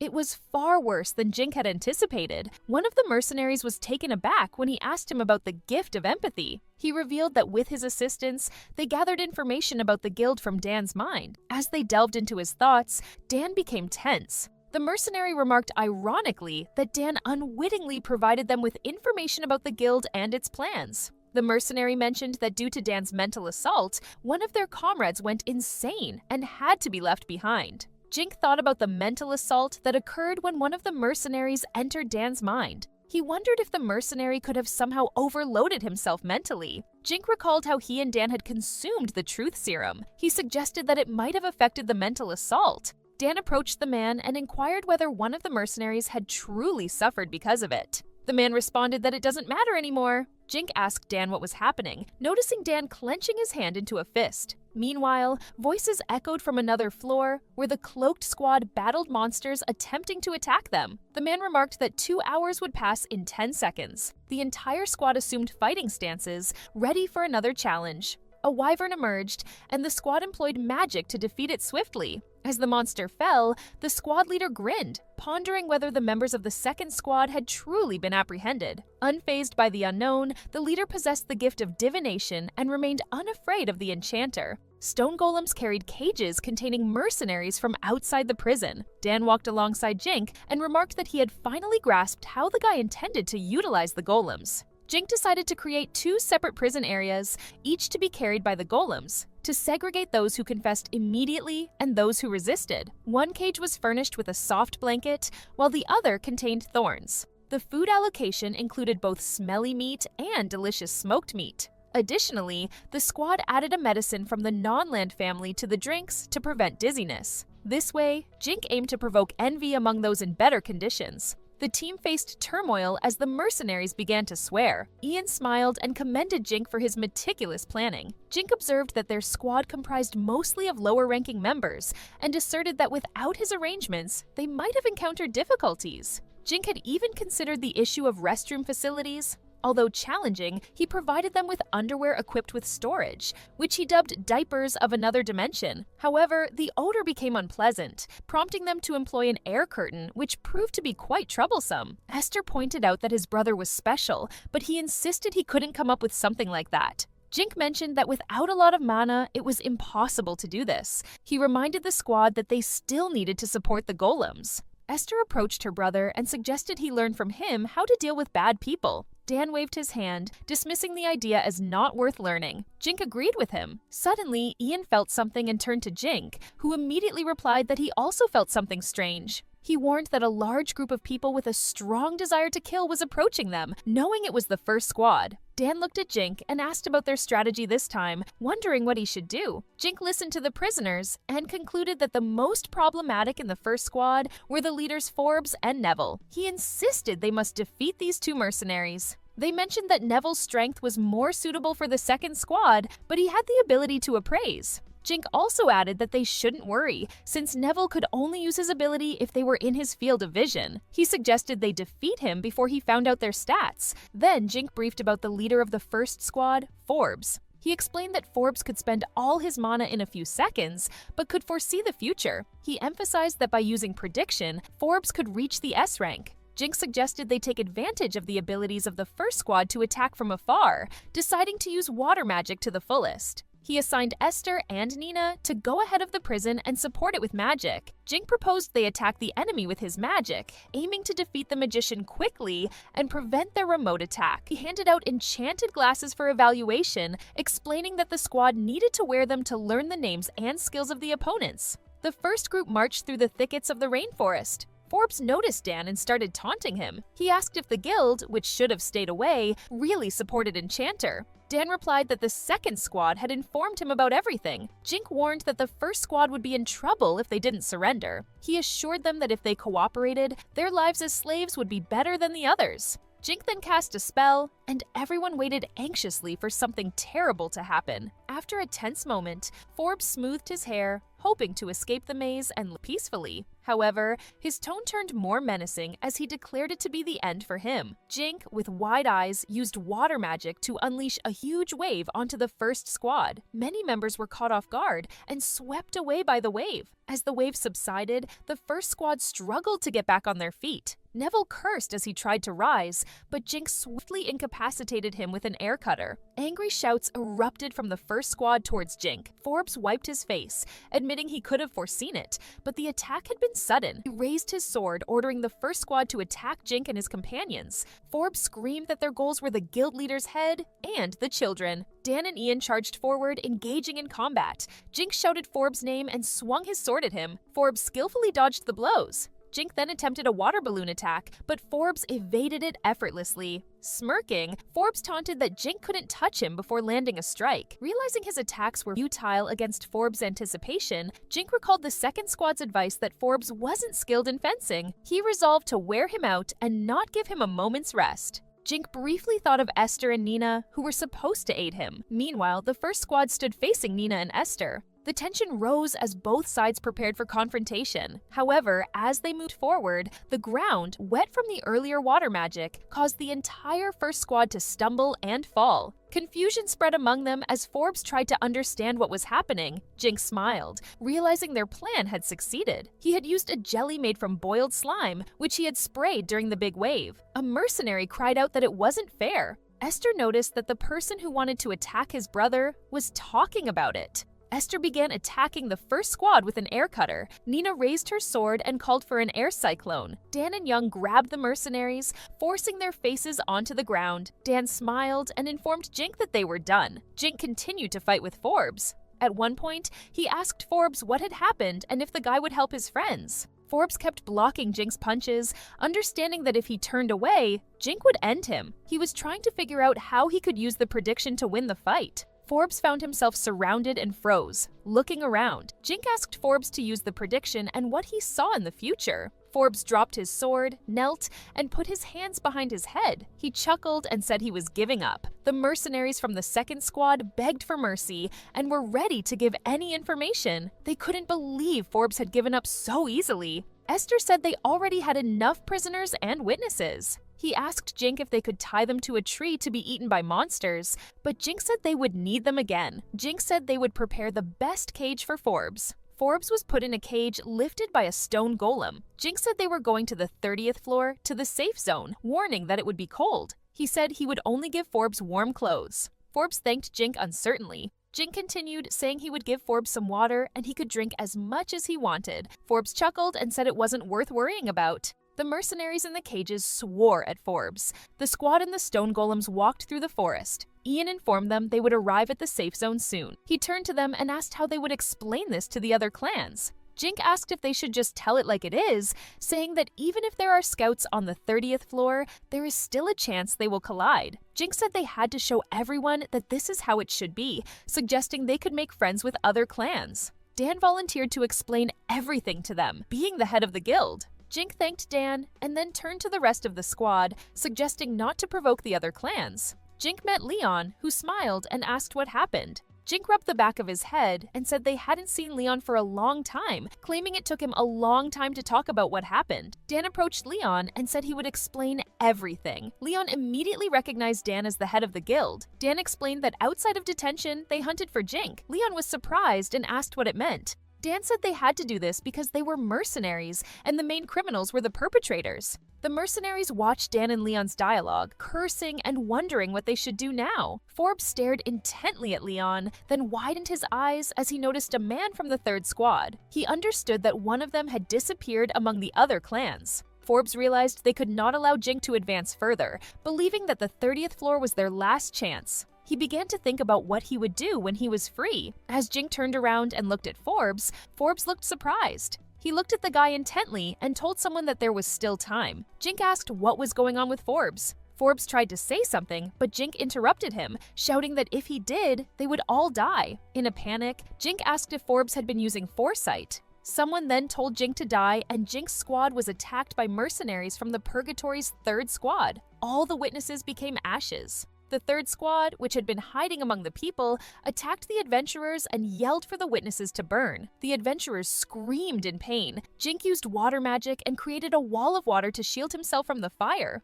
The man from the third squad was furious, shouting that everything had happened because of Jink, claiming that he had already destroyed their clan. Jink looked at the man and thought he was unhinged since he had burned his own comrades and the participants of the Elder Tree. Despite this, the man continued to scream. At that moment, Jink approached him and landed a decisive blow. The man's eyes rolled back and he fell to the ground. Dan ordered the squads to apprehend the remaining suspects. The squad immediately started capturing the mercenaries. Jink called out to Ian to heal Leon, who was lying on the ground. Ian rushed towards Jink, instructing Esther and Nina to assist him. As Jink gazed at Leon, he realized he had been too naive. He hadn't considered what a desperate man was capable of. If he had foreseen this, the Elder Tree wouldn't have been harmed, and the situation wouldn't have escalated. The mercenaries approached Dan, pleading with him to wait. They tried to convince him that, although they were now free, they were unaware of the murder. They asked for his trust. Dan suggested that they had been manipulated for someone else's gain. He offered them a chance to prove their innocence by assisting in bringing the others to justice. He advised them to avoid entering the maze for the time being, instead focusing on simpler tasks like disassembly and cleaning. When the mercenaries mentioned they had no money, they apologized.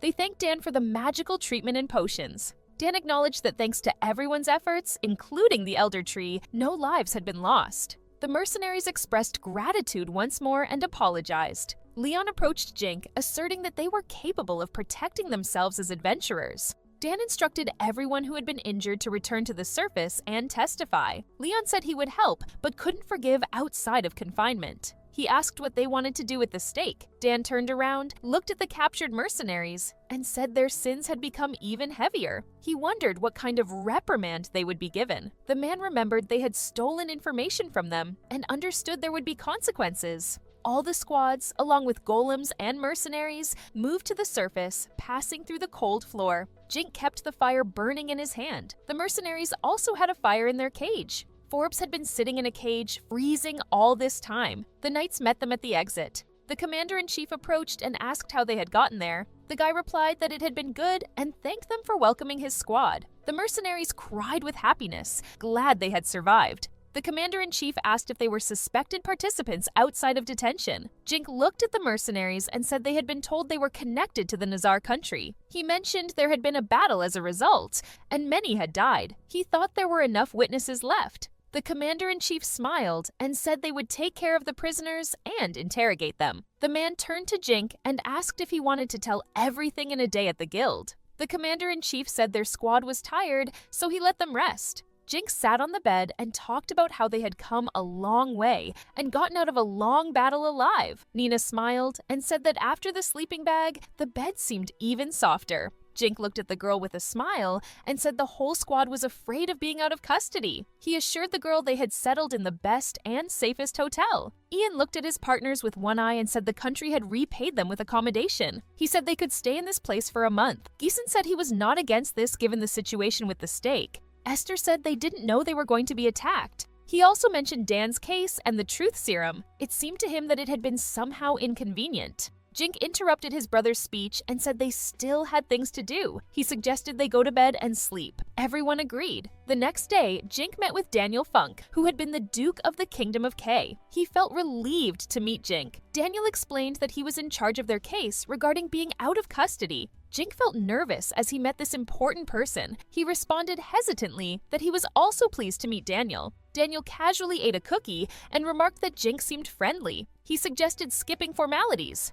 Daniel grinned and assured Jink that he didn't need to worry. Jink hesitantly agreed with him, though he thought Daniel seemed too calm and a bit rude. Daniel then shared that he and Dan were from the same family. Jink began to understand their behavior better. Dan, Daniel explained, was from a poorer branch of the family and was the fifth son of a concubine. He didn't have the money for schooling as a child and spent his time wielding a sword on the field. Daniel mentioned how, as a child, he managed things at Dan's parents' house, serving as a connection between them. Continuing, Daniel explained that Dan had always been rebellious. Despite the Funko family seeing potential in him, Dan resisted becoming a vassal. At the age of 12, he disappeared, becoming an adventurer in Gamel before starting his own business.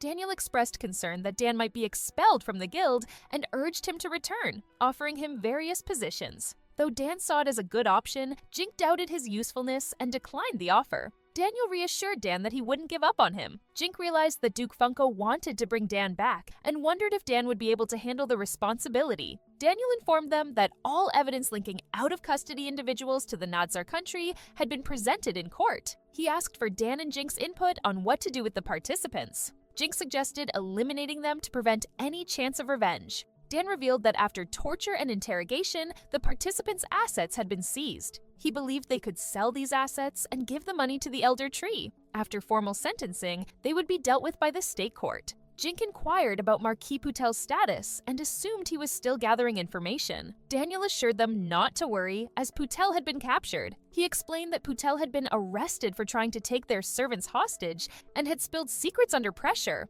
Unlike outside of prison, Putel didn't have any valuable information. His fate would be determined after punishment. Daniel revealed that due to Nezar's aggression and the impact of Jink and Rosarda's espionage, King Kola had decided to attack Nadzar and Rosarda. Jink and Dan were surprised by this news. Jink wondered why the attack was happening. Daniel speculated it was for show. He mentioned that Putel's body had been sent to Rosarda. Jink realized they needed to secure Gamel, the largest city, to win. With Dan likely removed from his post, they urgently needed a new guild head. Daniel approached Jink asking how he felt. He apologized for delaying the conversation, explaining that he couldn't discuss certain topics in front of Dan. Jink assured him everything was okay. Daniel mentioned he had earlier advised Dan to visit, understanding it was a tough situation for him, even if he didn't show it. Daniel thought Dan was struggling as he was being kicked out of the guild and losing his adventurer rank. He expressed concern that without a similar position, Dan might face ridicule from unsavory characters. Jink agreed, noting Dan's combat skills and wondering why he was being let go. After some thought,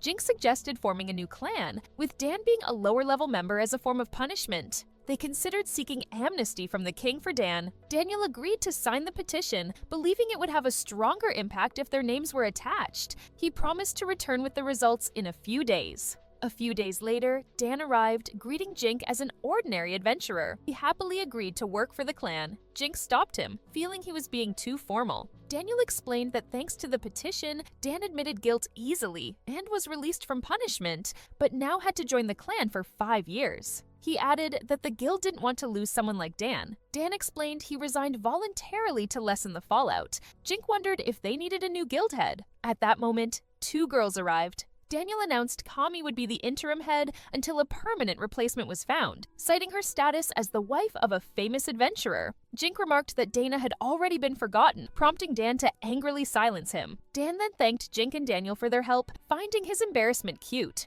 Jink asked Dan what he wanted to do, noting the clan didn't have a name. Dan agreed to help and asked Jenna to train the maids to match the capital's strength, as they needed someone to manage them. Jink suggested giving them enchanted items and accompanying them to the slime dungeon. Dan agreed, recalling it was where he found many magic stones. Jink also secured a discount on a house purchase from an aristocrat associated with Dan's release from prison. Dan sighed heavily and asked why Jink needed the money. Jink replied that he was running low on funds because he kept spending it to help someone. He mentioned it might not pay off. Daniel smiled and said they needed to address the issue of being out of custody. He asked Jink to accompany him to the trial. Jink understood that the outcome seemed certain, even though it was just an initial hearing. During the meeting, Jink was allowed to testify. Standing in the center of the courtroom, Jink shared that while searching the tropical maze, he accidentally overheard a conversation about a plan to capture him. The person speaking broke down in tears, admitting he was scared that more experienced adventurers would target him. He tried to convey his fear and anxiety when recalling those days. The judge remarked that such descriptions painted all suspects as ruthless individuals. Continuing, the judge announced that due to years of attacks on the Coal Kingdom, a decision had been made. The mercenaries would be punished by receiving thousands of lashes while being healed. Additionally, they would be tattooed on their faces and hands to mark their serious crimes. Furthermore, they were sentenced to a lifetime of hard labor as criminal slaves. Observers in the courtroom voiced their agreement that the mercenaries deserved such a fate. A man in armor began speaking negatively about the mercenaries. Jink noticed him and asked Dan who he was. Dan looked at the man and identified him as the master of the clan, Herbert. Dan said that Herbert was the leader of the emissaries' clan. Jink looked at Herbert and wondered if his best skill truly lay in using a spear. Jink thought about how the range of their attacks was longer than his swords. Herbert realized that even if he used magic, he would still lose. But Jink had no intention of fighting him. Herbert looked at Jink, chuckled, and then told his followers to bring him some sake. They cheered enthusiastically. He then mentioned that any tears shed outside of their confinement would be a treat for him. Herbert suddenly became more imposing and approached the mercenaries asking if they had considered their actions. He explained that he had extracted information from them. He put his hand on one mercenary's shoulder, apologizing for having to treat them roughly. He expressed his regret for hurting others. Herbert offered to forgive the mercenaries if they paid him double this month, which they agreed to, thanking him. Jink asked if Herbert had come to the trial on purpose, which Dan confirmed, saying Herbert wanted to display his strength. Dan claimed that because of Herbert, the emissaries' clan had an advantage and no one would complain about him. Another mercenary was brought into the hall, and Dan wearily said it was his turn. Jink mentioned that the former head of the guild, who had been fired due to a leak, got off lightly. He hoped the same for Dan. Dan turned to the guy and asked if he had enemies and if he was well-liked when he led the guild. Jink argued that the punishment wasn't severe, so people shouldn't criticize him. He warned that anyone who did so would be arrested by the guards. Dan acknowledged everything. A few days later, Dan received a mild punishment. He was tied to a post in front of the guild for all to see. This was a common punishment for those who lost the trust of the Adventurers Guild. Esther asked his brother if nothing serious would happen. Jink was only concerned that Herbert might be nearby instead of in the maze. He had heard a rumor that Herbert was freeing former participants from prison. When Jink investigated, Herbert was busy with something else. So Jink gave Dan a ring enchanted with wind magic for protection. He sensed that the elder tree and the harp were involved in the case. Feeling that something was amiss, Esther drew her brother's attention to mercenaries approaching with weapons. They had recently been punished by Herbert, and Jink wondered what they were up to. The mercenaries took out their weapons, and Jink and Esther immediately protested. The mercenaries started hurling weapons at Dan. Dan used the ring to create an air shield, stopping the weapons just before they hit him. The mercenaries called Dan a coward for using magic, and insisted he accept his punishment. Jink approached and reminded them that during a mild punishment, throwing objects was forbidden. Jink said that according to guild rules, Dan could defend himself against such behavior. He pointed out that the mercenaries were breaking guild rules in front of everyone. The mercenaries started to get angry, but Jink stopped them. Jink mentioned that the emissaries' participants had bought up all the broken weapons from weapon shops a few days ago. He asked if these were the weapons the mercenaries were throwing. One mercenary admitted they were old weapons they used when they were with the emissaries. They had taken them to sell after leaving the clan. Jink was just starting to learn how to handle different types of weapons, but he wasn't making much progress. Yang suggested he check the shops to see what gear the experienced fighters had bought. Jink agreed, but he pointed out they didn't have to because they weren't like them. While assessing their skills, Jink noticed their weapons didn't match those of the mercenaries. This made the mercenaries suspicious. Jink thought if they were caught, they might be fined. The leader of the mercenaries then ordered them to leave. Jink waved goodbye and asked them to clean up their mess. Herbert said Dan had been right all along. He had thought he could take advantage of the situation. In the clan house of the emissaries, Herbert grabbed a man by the head and slammed him against a table. He suggested the man had other plans. Herbert felt disgraced in front of Jink by the mercenaries' actions. He was annoyed that Fawn would now interfere in their affairs, making it harder for him to gather supporters. The mercenaries watching thought not only the enchanter, but also the Duke and the gun shop would now support Herbert. One of them said if the emissaries intervened, they wouldn't be able to handle the consequences. Herbert got angry and threatened to torture Jink. Meanwhile, in the clan house of the Jink, Yang approached Jink with the news. He said he had been banned from a gun store in the city. Jink asked what it meant. Yang explained that when he asked about the emissaries, everyone got scared and told him to leave. Jink had thought Herbert wasn't very smart, but it turned out he was wrong. He suspected they intended to block them from restocking their weapons. He thought they wanted to corner them without the possibility of buying supplies. Yang suggested they could purchase weapons and supplies through his father's Chamber of Commerce. He believed there were plenty of big merchants outside of Gamal. He was convinced that even the emissaries couldn't control everything. Jink grew more serious and wondered if they could immobilize the emissaries. Yang had an idea and suggested asking Duke Fonker for help. Jink hesitated, still seeing Yang as a villain. The maid interrupted, bringing them tea and asking about a black aura she noticed in the room. 3 days later, news spread that the emissaries were the instigators. A crowd gathered on the street discussing the situation loudly. Jink and Yang began spreading rumors, starting with Duke Fonker. The embarrassing rumors made Herbert unable to leave his clan house. Jink also arranged for Duke Fonker's merchant to take over the gun store. He believed this would make it difficult for the emissaries to pressure him. Weapons were crafted by maids using alchemical magic, increasing their reserve. Jink decided they were returning to the capital, partly due to an invitation from Duke Fonker to participate in declaring war on the Kingdom of Rosarda. Dan, now a member of the Jink's clan, asked if he should go too. Jink assured him things were calm for now, but there was still a chance the emissaries might seek revenge. Dan decided to stay in Gamel as a liaison. As they looked over the city, Dan asked Jink if he planned to go to war. He believed the country would seek his help. Jink acknowledged Dan's support and felt he didn't have to fight. Eventually, Jink arrived at the royal capital, noticing an increased presence of royal guards. The king greeted him, apologizing for summoning him so quickly after his arrival. Jink welcomed the conversation, thinking it would be productive. The king first prepared a reward for Jink's achievements in uncovering the secrets of the clan depths of Purgatory. He assumed Jink had already received a reward from the guild, but this one would be from the country. A servant handed Jink a scroll, listing gems as a reward. Additionally, Jink was allowed to grant commoner status to his slaves, Ian and Nina, or transition them from a slave contract to a subordinate contract. Jink didn't expect much from Duke Fonker, but he was glad Fonker did what he asked. Jink believed Nina and Ian had suffered enough and hoped to restore their commoner status one day. He planned to cancel the obedience magic upon his return and thanked the king for the opportunity. Jink wanted to request the same for Esther and Urza, but knew it wasn't the right time due to Rosarda's unstable situation. He thought it safer for them to remain as they were, being cared for. The king revealed that Rosarta and Nazar, whose alliance had collapsed, were on the brink of war. Troops were being concentrated in border cities,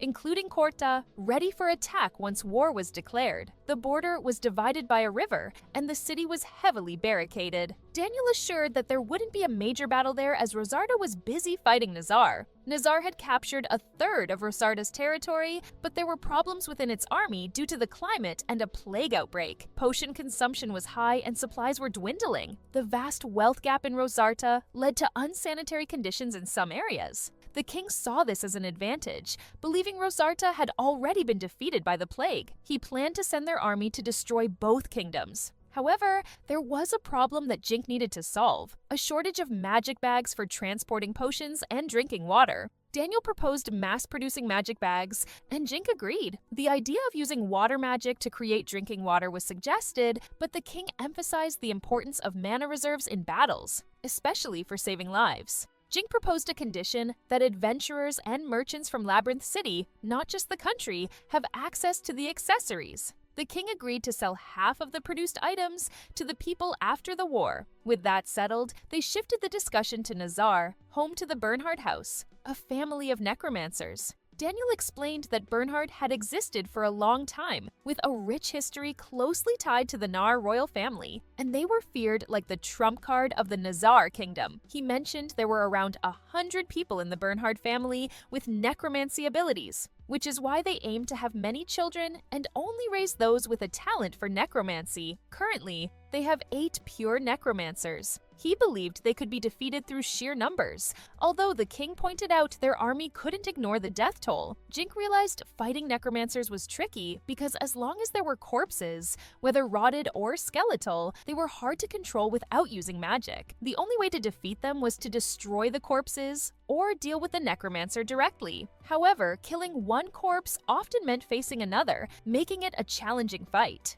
An aristocrat suggested that if the king and his army could hold out, the necromancers would eventually run out of mana, but they needed to consider how many soldiers they might lose in the process. Turning to Jink for his opinion, he suggested avoiding a direct confrontation with the Bernhards. Instead, he proposed instilling fear in enemy soldiers by using fire and wind magic simultaneously to destroy their military supplies and food through burning and sudden night attacks. Daniel believed that such tactics would gradually undermine the morale of Nazar's entire army. Bing agreed, seeing it as a realistic and effective strategy. He suggested incorporating Jink's plan into their overall strategy and apologized for wanting Jink to start making accessories immediately. Jink returned home and began crafting accessories. After a while, Jink managed to create over 1,000 accessories. Suddenly, a maid entered the room and announced the arrival of Alexander from the Dragon Tier Squad. Jink wondered why Alex had come to see them. He figured the Dragon Tier Squad had been stationed in the royal capital for a while now. Curious about Alex's visit, Alex greeted Jink warmly, mentioning it had been a long time since they last saw each other. He explained he'd heard about Jink starting a clan and had come to inquire about joining. Grateful for their past interactions,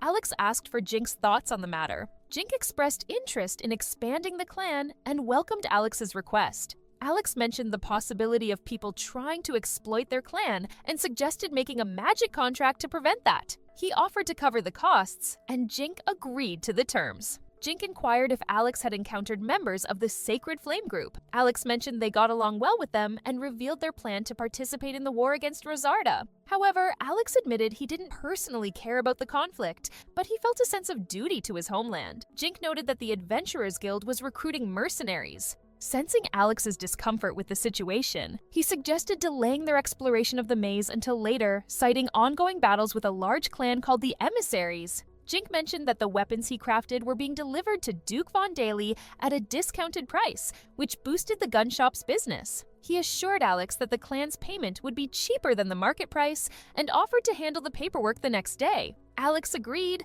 and a few days later, they met at Call Castle. The king condemned the mercenaries, accusing them of attempting to kidnap an enchanter and illegally invading the land. He declared these actions unforgivable, likening them to the invasion of Nazar Kingdom's spies. The king then ordered the execution of the mercenaries and declared war on Nazar and Rosarda, catalyzing a conflict spurred by Jink's existence. Following the king's decree, the invasion of the 3 cities bordering Rosarda commenced immediately. Count Brand, who had looked after Jink before, led the state army. As expected, Rosarda's army surrendered easily, and the city of Corda fell completely under Count Brand's control. Jink arrived at Brando's mansion and was welcomed by boys from a family of knights. Jink greeted them and inquired about Chris's well-being. The other 2 brothers, Roy and Lewis, also greeted Jink. They were twin brothers from the Hughes family. Jink asked if they had encountered any damage from the Marquis, to which the guys initially admitted, but then reassured Jink that everything was under control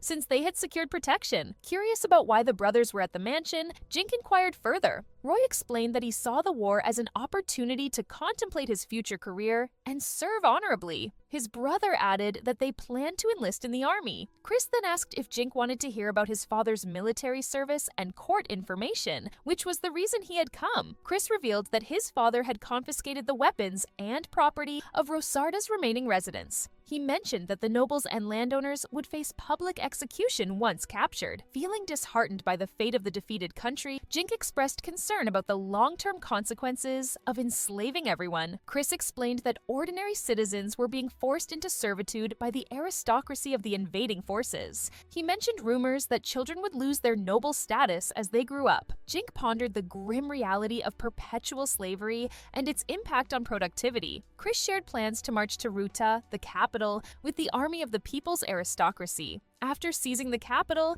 they intended to vanquish the soldiers of Rosarda and Nazar. Chris eagerly anticipated participating in this campaign, viewing it as an opportunity for combat experience. He was pleased to be fighting alongside his father, believing it was the only way he could truly make a difference on the front lines, despite potentially irritating the soldiers. Acknowledging Chris's position as the heir, Jink reminded him of the need to discuss a specific matter first. Jink had returned home and shared news of an upcoming war with Esther. He explained that joining the state army to fight against their former homeland would grant him full citizenship. While discussing, he noticed Esther becoming emotional and wondered if he disagreed. Nearby maids started teasing Jink for making his brother cry. Esther cried because he thought Jink was abandoning him due to being a burden, but Jink quickly reassured him. Jink clarified that he simply wanted Esther to achieve success independently, promising to support him later. He assured his brother that he would be with Ian in the rear guard and provide him with enchanted items. Although Jink wanted to accompany Esther, he was worried. However, Esther insisted he would be fine alone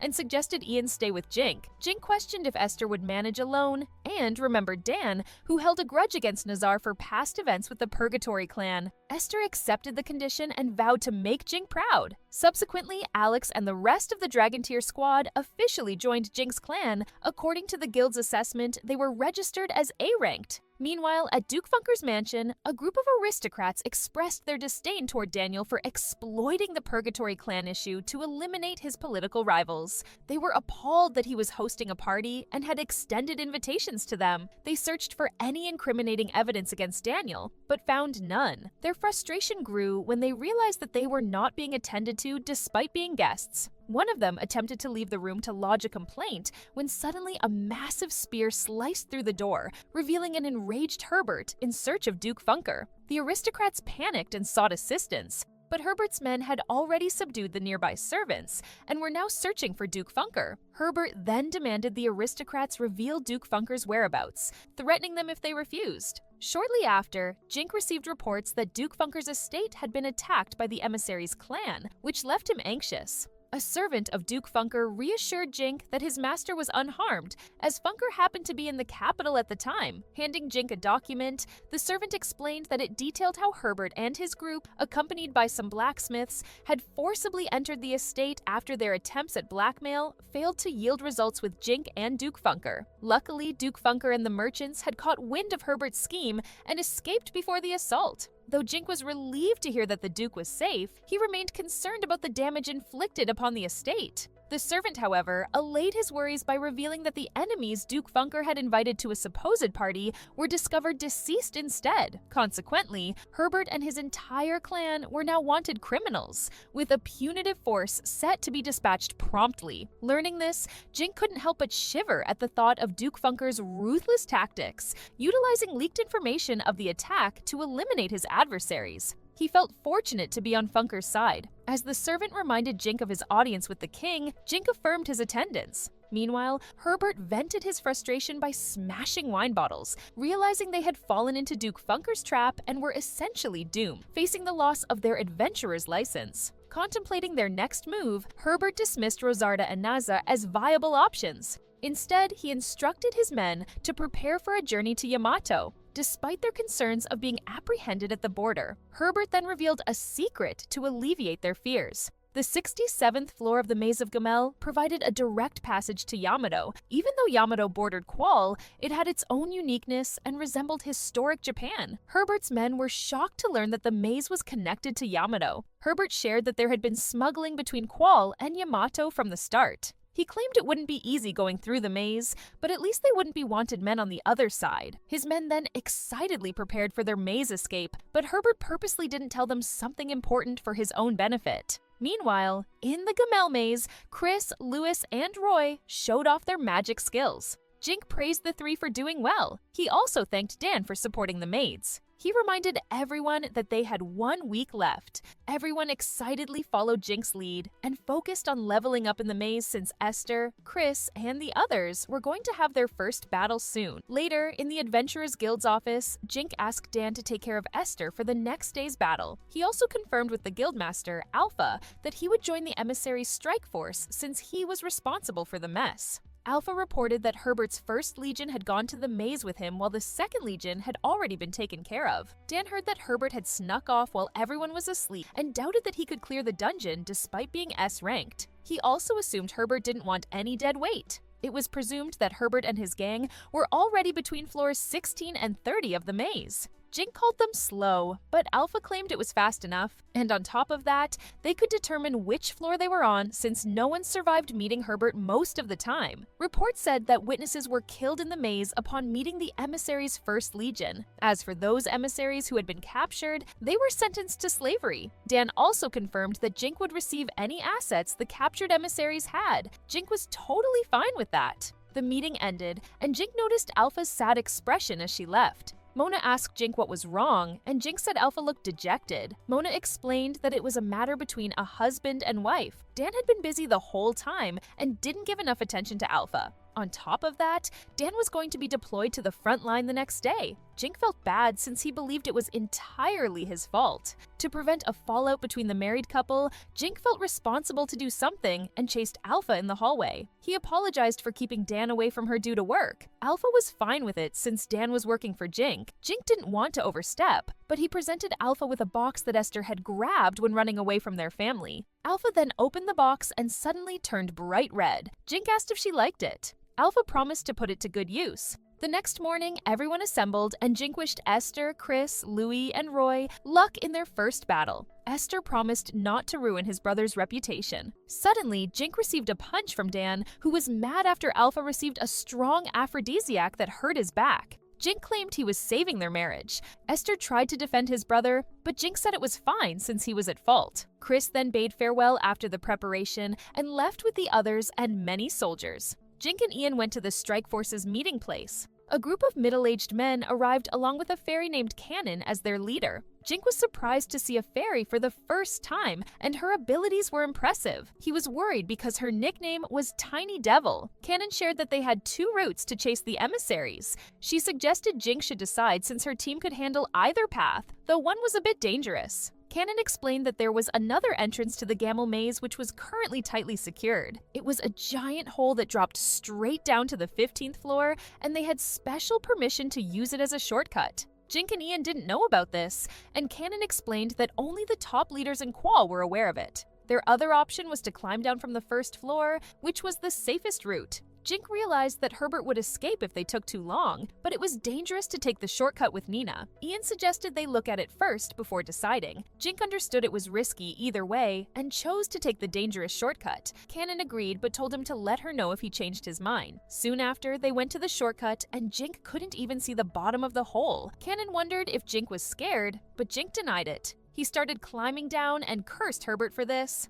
After some time, they reached the bottom. He was surprised at how different it was from the normal floors and fully understood why the other Strike Force members were ranked S. The members claimed they were just better at hiding their fears compared to others. Cannon shared that some would climb the hole as a challenge, but she couldn't relate since she had wings. Jink felt jealous of her and then suggested they take out Elliot, the boss monster in the area. Later, in the grasslands of the 21st floor, Ian noticed 2 wounded men. They assumed the men were emissaries, and Jink and the crew decided to capture and question them. They hid in the tall grass and slowly sneaked toward them. Jink assessed them and confirmed they were the ones who attacked the Funker estate. Cannon saw that the 2 were too exhausted and in pain to notice them. As the 2 emissaries approached, Jink gave the signal and surprised the 2 criminals. Cannon's teammates then started hitting the criminals from different sides. They quickly tied them up, and the criminals tried to struggle free. Jink then interrogated them, asking where Herbert had gone. However, the criminals wouldn't tell them anything. As a torturer,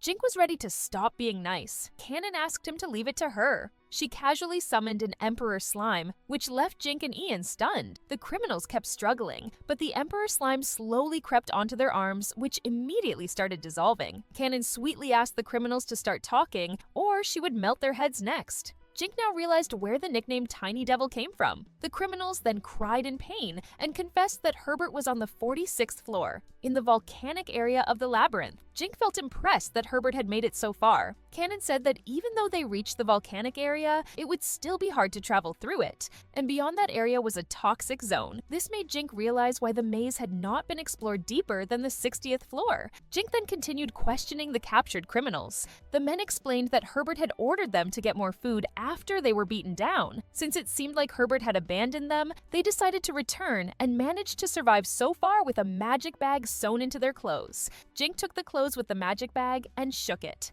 A book fell out, which turned out to be a ledger containing the emissary's secret accounts and transactions. The man claimed it was only his personal notes. Jink felt glad he had obtained something Herbert didn't know existed and decided to give it to Duke Fonker. Cannon then suggested regrouping with the other pursuing group. The criminals asked what would happen to them. Jink said they would be sentenced to slavery and Duke Fonker would sell them. Cannon reminded them about the ongoing war and hinted that they might be used as meat shields on the battlefield. She suggested she could melt them with her slime before they got dragged into prison. In the 40th floor's volcanic area, Herbert ate lavishly while his men had nothing. After he finished eating, someone in the group suggested they ration the food properly since they had no contacts outside and no way to resupply. Herbert then suggested hunting the acrocanth variants on the 40th floor. He recalled that the hatchlings only dropped cores, but the pack leaders would drop meat. His men worried if it would work. Herbert exclaimed they were going to make it work since there was no going back for them. He ordered them to act like the emissaries they were.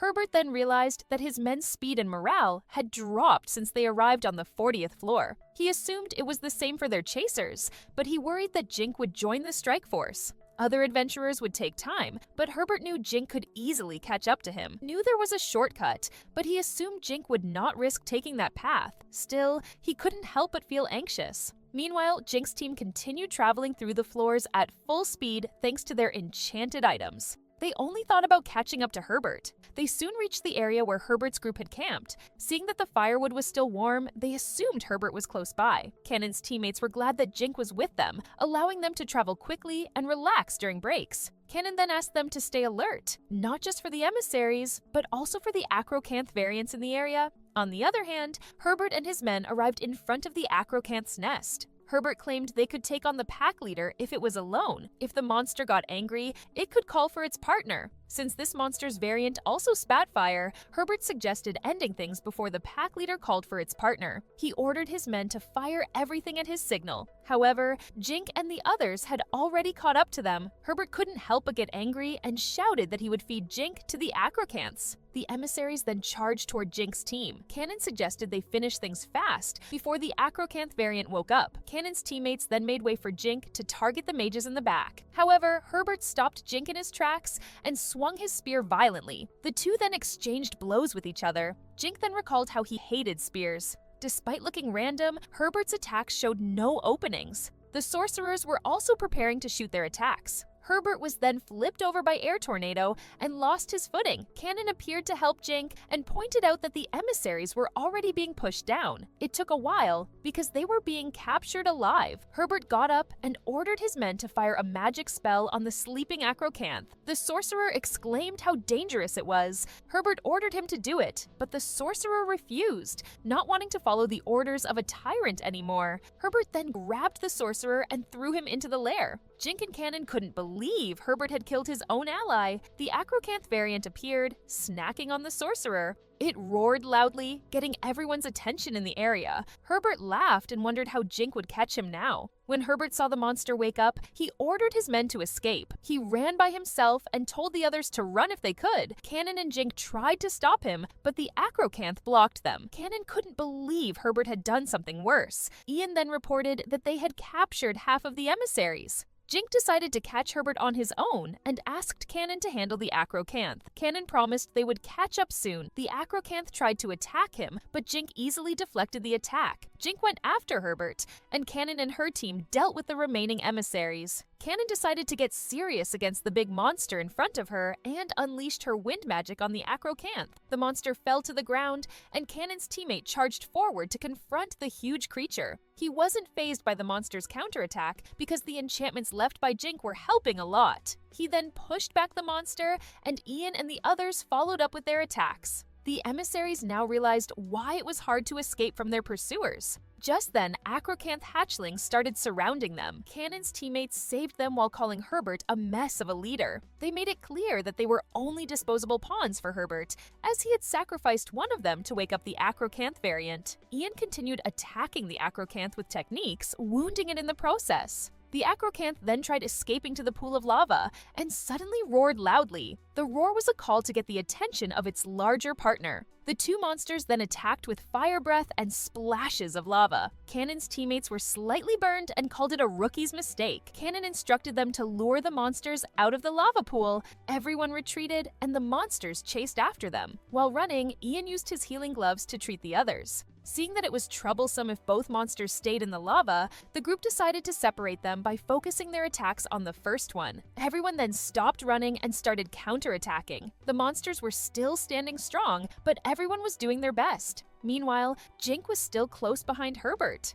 The criminal felt frustrated seeing Jink not even sweating after their long chase. He then ordered his remaining men to slow down Jink. However, Jink easily dealt with them, taking down the swordsman first. A sorcerer tried to cast a spell, but Jink quickly knocked him out. Jink then confronted the last one standing, Herbert. He said he couldn't stand someone like Herbert, who sacrificed others to save himself. Herbert reminded Jink of someone terrible from his past. Herbert got angry, saying Jink didn't make any sense, and started attacking with his spear. At the same time, Jink threw a water ball to the side. Herbert laughed at Jink for missing, but Jink's target was actually a nearby lava pool. Steam began to fill the area, causing Herbert to lose sight of Jink. He then noticed Jink's silhouette and stabbed it, but it was just a decoy. Jink was behind him the whole time and declared that it was all over for Herbert. He used a water cyclone to send Herbert flying. Herbert was badly injured and fell to the ground. Just then, Cannon and the others caught up. Cannon noticed a pile of mud nearby,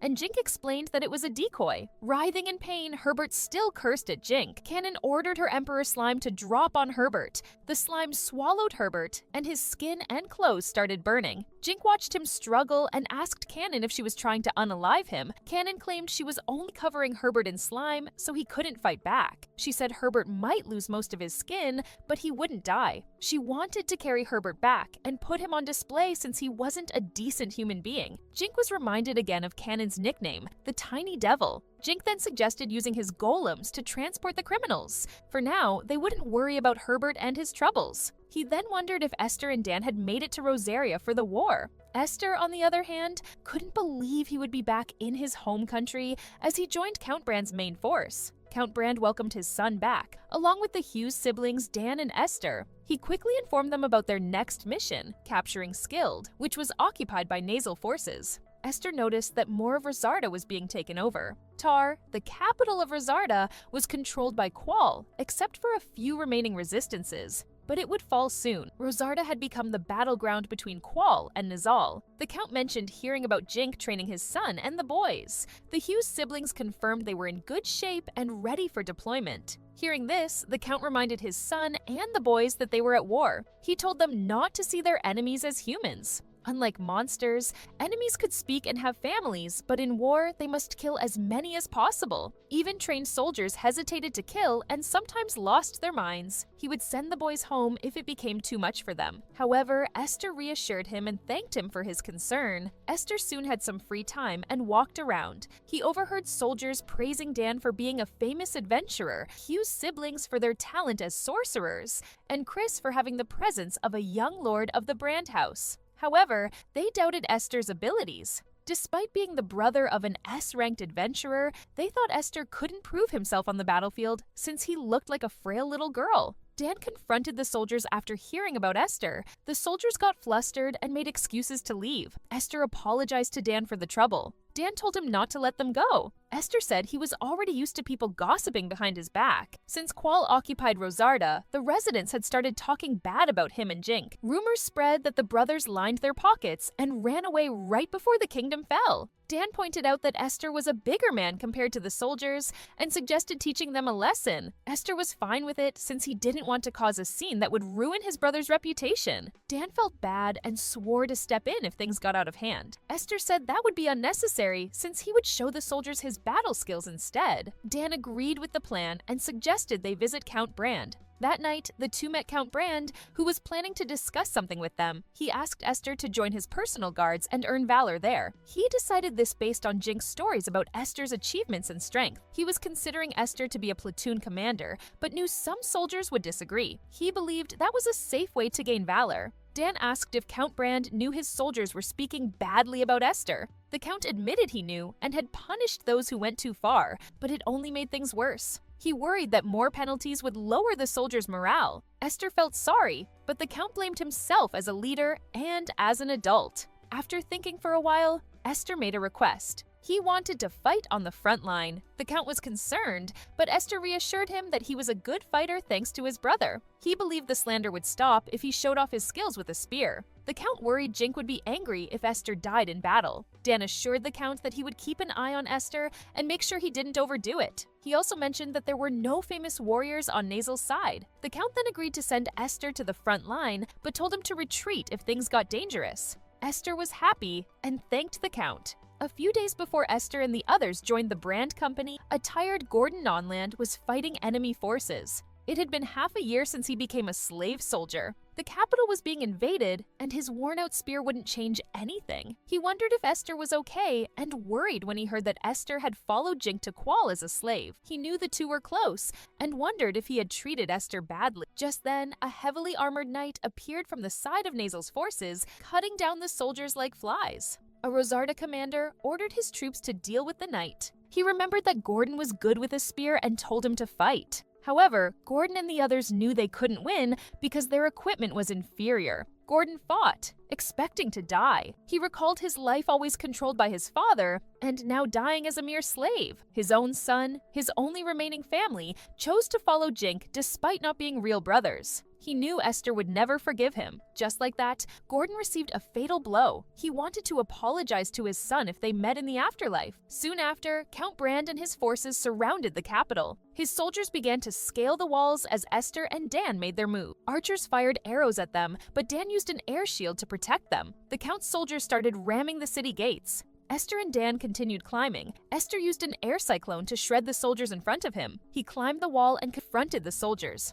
With his spear, he cut through the enemies like they were butter, while blocking incoming arrows with his air shield. Dan caught up to Esther and asked him to leave some enemies for him. He charged towards the enemy soldiers, cursing at them. Count Brand's soldiers were shocked to see the tiny Esther defeating enemies with ease. They felt competitive and joined Esther and Dan on the front lines. The battering ram team opened the gates, and Count Brand's soldiers charged inside the capital. After clearing out the wall, Dan checked on Esther. Esther was fine since he kept using healing magic on himself while fighting. He then called out some familiar soldiers and asked if they saw Esther's fight. They apologized for making fun of Esther and thanked him, saying they didn't lose many men because of Dan and Esther. Dan was glad the gossip would lessen. He then reminded Esther to help take down the city and to take it easy. Later in the city's downtown, Esther separated from Dan and cut down any enemies he saw. He then went toward the town square and went through an alley. He heard a soldier screaming, telling a monster to get away from him. Esther turned the corner and discovered a zombified Gordon. He broke into a cold sweat seeing his father. Nazel's strongest weapon was necromancy. These soldiers were perfect because they didn't feel pain or fatigue. It was a horrifying sight for the living, lowering their morale. What was even worse was facing someone who used to be part of your own family. Esther couldn't believe they were reunited this way. Gordon then called out to Esther, and Esther was shocked to see his zombified father still had his mind. Gordon started apologizing for being a failure as a father. Just then, a familiar voice told Gordon to stop apologizing to his son. A skeleton appeared and greeted Esther as his grandson. Esther was even more surprised to see his grandfather as an undead. Gordon then asked if Jink was bullying Esther and swore to become a monster to help. Esther's grandfather claimed Gordon was too weak to possess a monster. Instead, he suggested possessing a newborn noble from a powerful house before their souls left the world. Seeing the two undead talking nonsense in front of him, Esther decided to take action. He said he hadn't forgiven the two and wasn't going to. As payment for raising him, he offered to perform their last rites. With his flame-based spell, Esther burned Gordon to the ground. His grandfather was taken aback, and Esther used this chance to take him down with his spear. The old man tried to scold Esther for being ungrateful, but Esther stopped him by breaking his grandfather's skull. After the messy reunion, Esther recalled that the necromancers were always near the moving corpses. He used perception to scan the area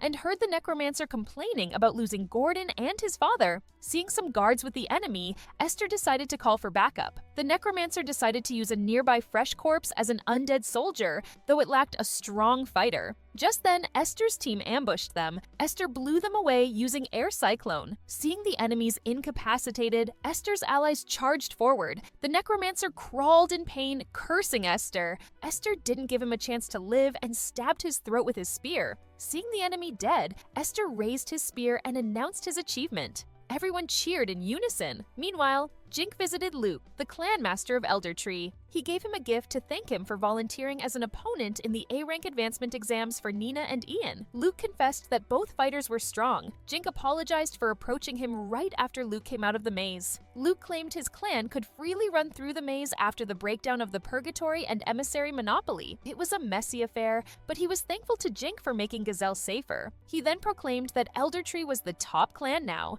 and that only Jink's Regalia clan was their rival. Just then, Luke proposed an alliance between their two clans.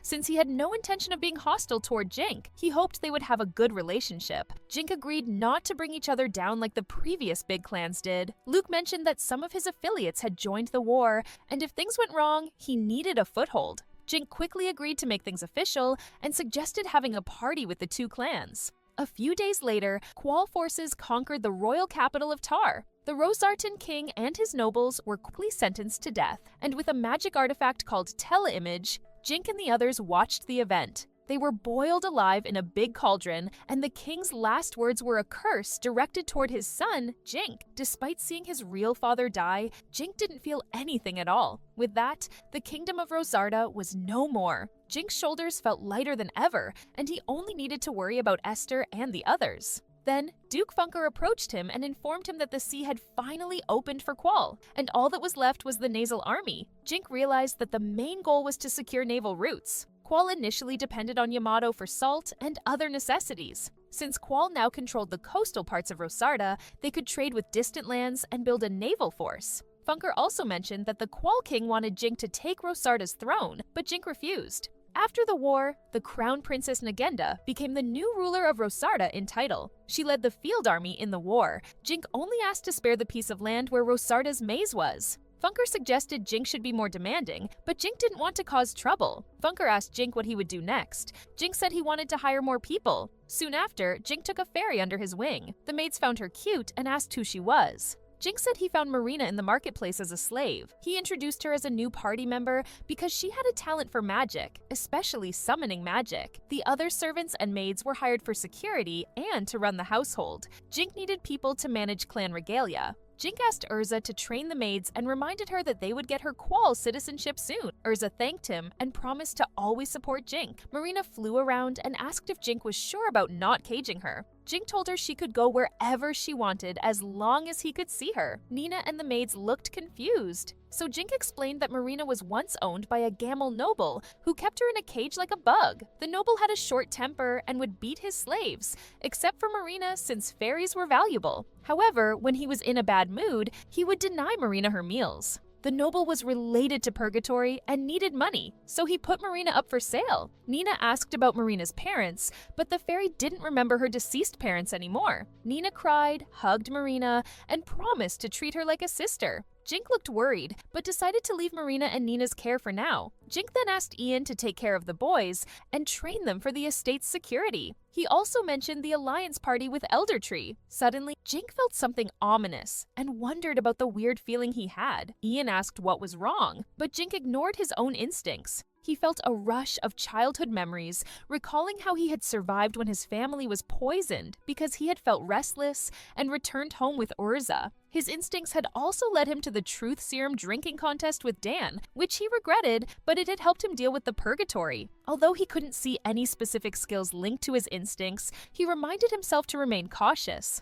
The next day, Marina received a new set of clothes from Nina. She thanked Nina, calling her big sister, which made Nina happy. However, Jink interrupted the moment by reminding Marina about her magic training. He then gave her an enchanted bangle to help with her magic, and introduced her to her new tutor, Cannon. Cannon was reminded about the tutoring fees, and when Jink inquired about Herbert, Cannon mentioned that they had become slaves in the army. Cannon then focused on Marina, stating she would be a strict teacher. They went outside where Marina practiced wind magic. She was surprised when it worked. Cannon praised her talent and instructed her to keep sharpening her wind blade. Marina fired more shots and quickly sliced a wooden target. Both Jink and Cannon felt proud and happy. When Marina said she was tired, Jink explained that her mana pool was depleted but assured her it was good practice to increase it. After practicing more, Marina was given a break to drink potions. Cannon then asked Jink for a small flask for fairies. Fairies needed only tiny amounts of food and potions compared to humans. Knowing that fairies were frugal, Jink realized he could give Marina as many high potions as she needed. Cannon then moved on to the next lesson, summoning magic.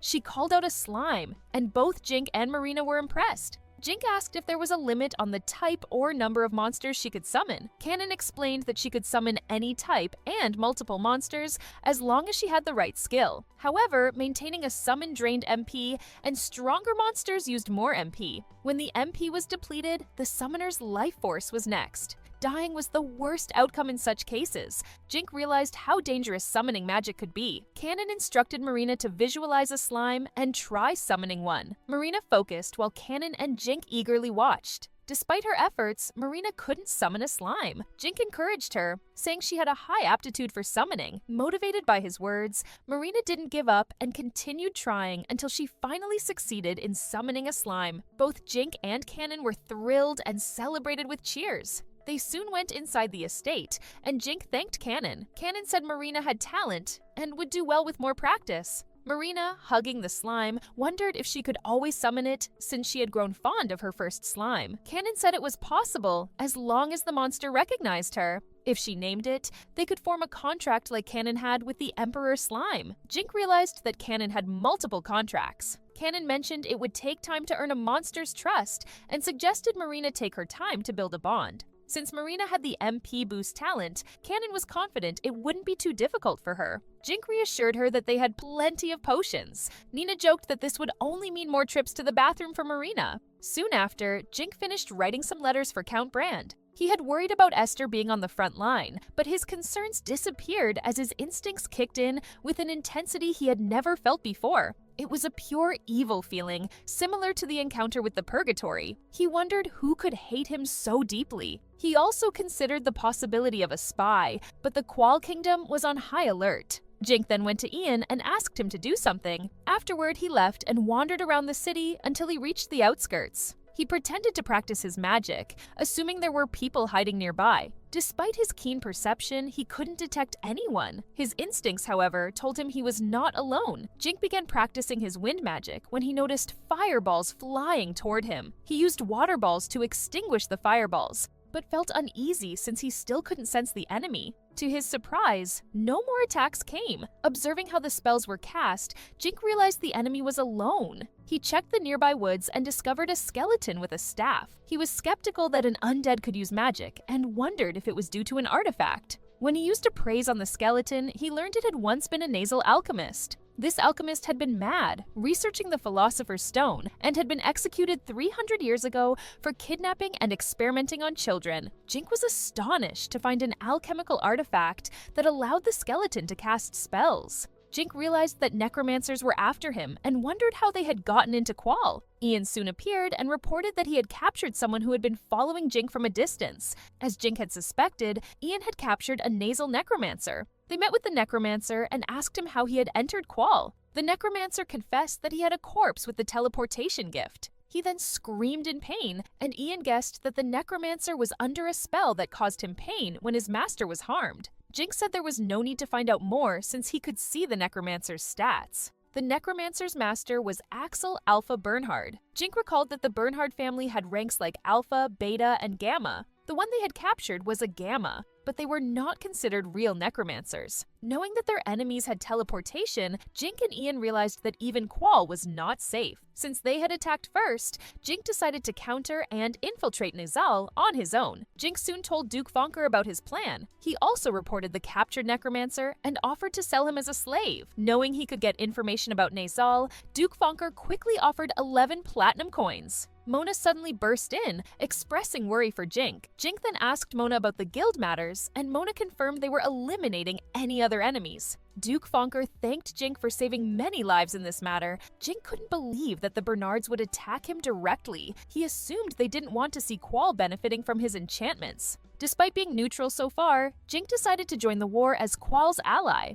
Duke Fonker and Mona were worried since their guild only had a few members. Jink then explained that the enemies would teleport to Qual again, and he was not sure when that would happen. Because of this, he needed to leave as soon as possible. Necromancers could control multiple undead at once, and if he left Qual, the citizens would be spared since he was the main target. Mona suggested taking refuge in the maze, but Jink claimed the king and duke would be the next targets. Duke Fonker couldn't refute his city's savior's words. He said he would inform the king soon. Jink thanked him and expressed his doubts that an enchanter like him would get involved in conflicts between kingdoms. Now, Jink wanted to see Esther. Duke Fonker offered some personal guards, but Jink refused so he could travel lightly. Jink soon regrouped with Ian and told him it would be better to leave Esther and Dan alone for now. Ian claimed Esther would definitely follow Jink if he knew. Jink then wondered why many gruesome things were happening after he left Rosarda, planned to live in peace. He felt bad for dragging Ian and the others with him. Ian smiled and reminded Jink about the time he had tried to end his life. He was grateful to Jink for giving him a turning point in his life. He assured him that he hadn't gone through anything difficult.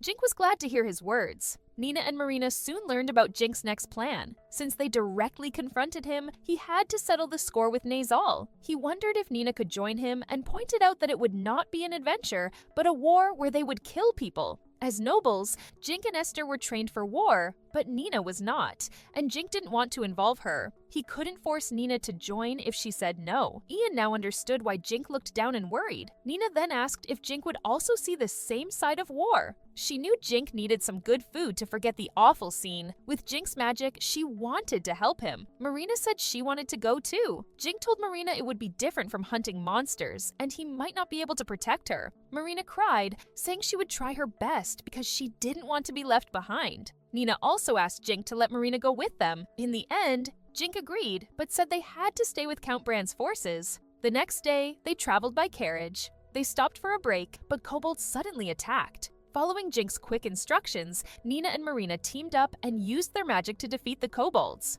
Jink and Ian then went for the pack leader and easily killed it. The fight helped Marina improve her wind magic, and Jink told her to work with Nina as rear guards. He was worried that Marina seemed okay with the blood and that the fairy showed how tough she was. Marina couldn't summon any helpful monsters yet and didn't have much experience killing. Jink planned to get her some experience first. Soon after, the party arrived at Quarta, where Jink had gotten his adventure license in the beginning. They went to the Adventurers Guild, and Snow, the guildmaster, happily welcomed them. Jink felt nostalgic seeing Snow because of his exam. Snow looked different, and he shared how he had spent time on the front lines. Jink was surprised since the Adventurers Guild was supposed to be neutral. Snow explained he fought as an adventurer, not as the guildmaster, especially because it was for his kingdom. Jink then confirmed that he would also join the war and brought some supplies for Count Bran. Snow shared how helpful Jink's enchanted rings had been on the battlefield. He also mentioned that the enemies had unlocked their own magic with the same rings.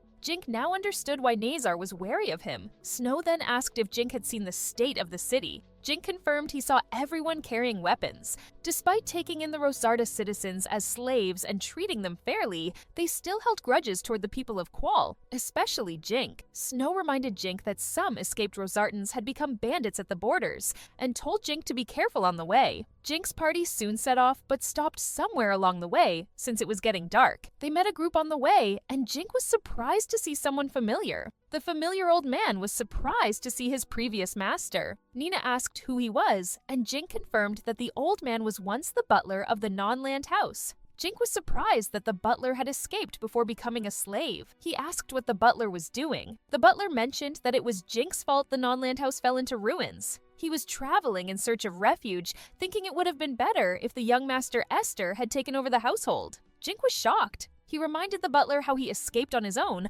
while the house was collapsing, bringing some stolen family fortune with him. Jink also noticed the butler was riding Gordon's favorite horse and called the spears with them a waste. The butler confirmed he was never loyal to Jink and only took advantage of Esther for his own purposes. He called Jink a filthy dropout and hoped he would die somewhere. However, he was thankful to encounter Jink by chance, since he now had a chance to get rewards from nasal officials after turning in Jink. His guards were also Rosertons, who held a deep grudge toward Jink. The butler's men then attacked all together. He ordered them to spare Nina and Marina, since they would sell well, but to kill Ian. Marina and Nina got surrounded, but the small fairy easily used wind magic to cut down most of the enemies. The men dropped like flies, spurting blood. The butler was speechless. Jink and Ian easily cut down the enemies like butter. Ian got cornered a bit, but Jink was there to support with his magic. Seeing his men defeated, the butler decided to escape, and Marina noticed it.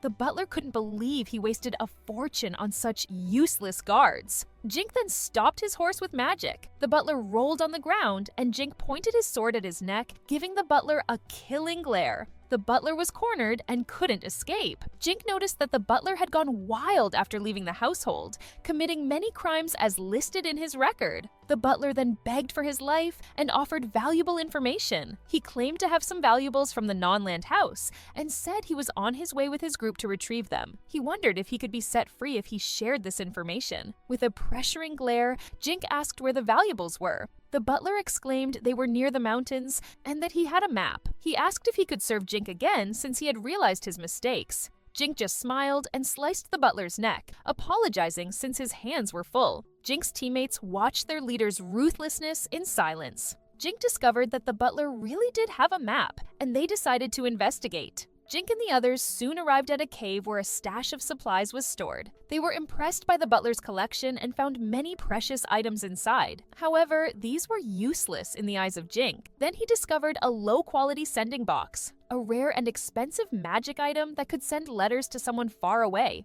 Despite its low quality, Jink realized how useful it would be to communicate with Country Brand. He felt bad about taking everything and decided to only take the sending box. He planned to sell the other items, donate the money, and put half into Esther's financial account. Soon after, the party finally arrived in Rosarda's capital and saw how devastated the place was. Jink didn't have good memories of the place, but still felt nostalgic. He knew Qual would give him the things confiscated from Non-Land House, but Jink planned to sell them. He tried asking Esther for a second opinion through the sending box, but Esther quickly replied to sell the non-land assets. The next day, they went to Pablo, where the soldiers were stationed. Chris, Roy, and Louis welcomed them. Count Brand also appeared, and Jink reported the supplies they had brought. Count Brand thanked him and said Dan and Esther were still sleeping. Chris then led Jink to a room where he could rest. Jink recalled that Count Brand's target was the town of Dominanti. Just then, Esther came into the room, and Jink started praising him for his achievements, especially for taking down some necromancers.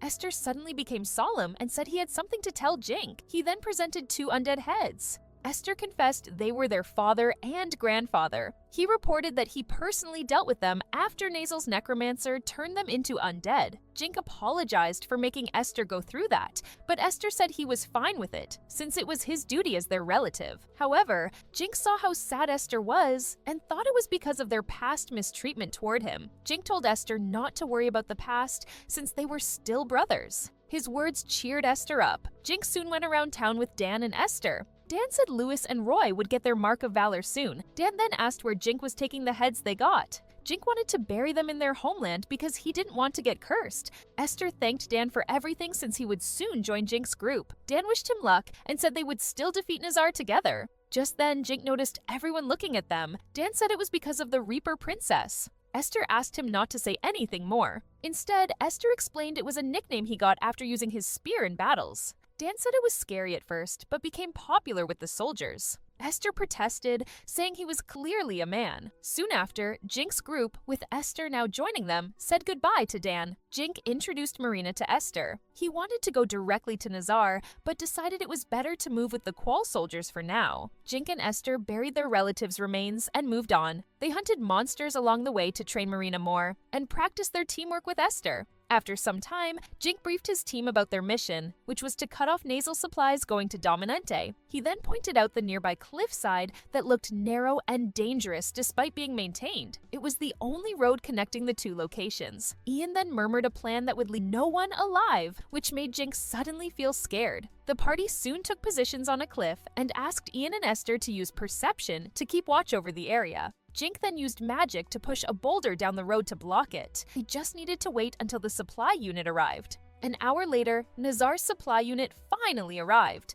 Jink's party waited until the nasal soldiers noticed the blocked road. Jink, Nina, and Marina then started their ambush attack. Some soldiers tried to escape and get reinforcements, but the path they came from was blocked by huge trees. Ian and Esther then appeared in the rear. Jink and everyone else mercilessly killed the nasal soldiers they saw on sight, leaving one alive for interrogation. The nasal soldier couldn't believe they were ambushed by scouts, especially young ones. Jink asked for the status in Sandcourt, but the soldier refused to share since he believed he would still be killed. Jink offered a quick, painless death. The soldier then shared information that Jink already knew, except for one detail. Most wells were dried up except for one well hidden in the slums. The common soldiers didn't inform their superiors about it. The soldier doubted that the nobles and officers knew about the well since they didn't want to step into the slums. Jink thanked him for the information and asked if the soldier had any last words. The soldier didn't say anything, so Jink made his death quick. Now knowing about the hidden, precious well, Jink had a plan. Jink remembered there was a poisonous mushroom called Doctor's Door that grew in the area. When eaten raw, it only caused a mild stomachache, but when soaked in a potion for a day and then boiled, it turned into a poison that caused internal pain and vomiting. The vomit and excrement of those affected were also poisonous. The others knew Jink's plan to poison the hidden well and weaken the enemy forces that way. Nina and Marina began to doubt their master's morality. Jink insisted it was the safest way for them to fight the enemy. He decided to take Esther with him while the others stayed in the area to take out any nasal forces that passed by. He believed the enemies would be searching for the supplies that weren't arriving. For now, Jink decided to forage some mushrooms and appraise them. The edible ones would be their dinner. Esther looked excited. Nina started thinking of dishes to cook. Jink and Esther went around looking for mushrooms until they found a colony of the Doctor's Door. They decided to collect everything since they had an item box. Jink suggested they camp for the night to process the mushrooms. While boiling them, Jink remembered something important. He assumed Esther's equipment was worn out and offered to fix it. Esther said it was fine since he had been taking good care of it. Jink clarified that he wouldn't replace it, but would remake it. He recalled enchanting it before when he was still a low level. The higher an enchanter's level, the better the equipment. Jink remembered suggesting using alchemy alongside enchantment. He confirmed that it was possible to transmute an existing weapon into a new one and apply new enchantments, even if it had been enchanted before. Esther then asked Jink to enchant his equipment. Jink worked on it, and Esther immediately felt the effects when he tested it. Jink was pleased and told Esther to rest. The next day, Jink was happy to see the mushrooms looking dangerous. Esther was worried that the well might remain poisoned and affect their allies. Jink said he already had a plan for that, and that for now, they needed to avoid getting poisoned. Later in Sandcourt, Jink and Esther saw some familiar soldiers being put on display. Jink noticed soldiers on the walls, and Esther worried about sneaking in. Jink suggested making a hole in the wall with earth magic to avoid making noise. They could target the recently repaired areas and head straight to the slums. Esther asked how he knew which areas were recent repairs. Jink explained that in Rosarda, there were many slums, and poor people used holes to come in and out of town for work. Esther learned something new that day. That night, without the guards noticing, Jink and Esther approached the wall. Using perception, Esther confirmed that no one was on the other side. Jink then used earth magic to create a hole in the wall and put the eroded soil aside with his item box. The hole appeared quickly, and they crawled through. Jink had chosen the right spot. Knowing that the well was on the east side, they headed towards their target. There, they found two nasal soldiers cooking dinner and talking about a troublesome noble. Jink and Esther sneaked around and decided to wait in a nearby house until the soldiers left. Soon after, Jink brought out the mushrooms in a cage to keep them from floating away. After dropping the mushrooms, Jink and Esther left the area. Jink's group successfully poisoned the well and cut off the supply route. After 3 days, they noticed that the soldiers were already weakening. Jink suspected that some officers had antidotes, but the main water source was still poisoned. The soldiers continued to suffer from the harsh symptoms while no supplies were coming in. Their food and potions would eventually run out.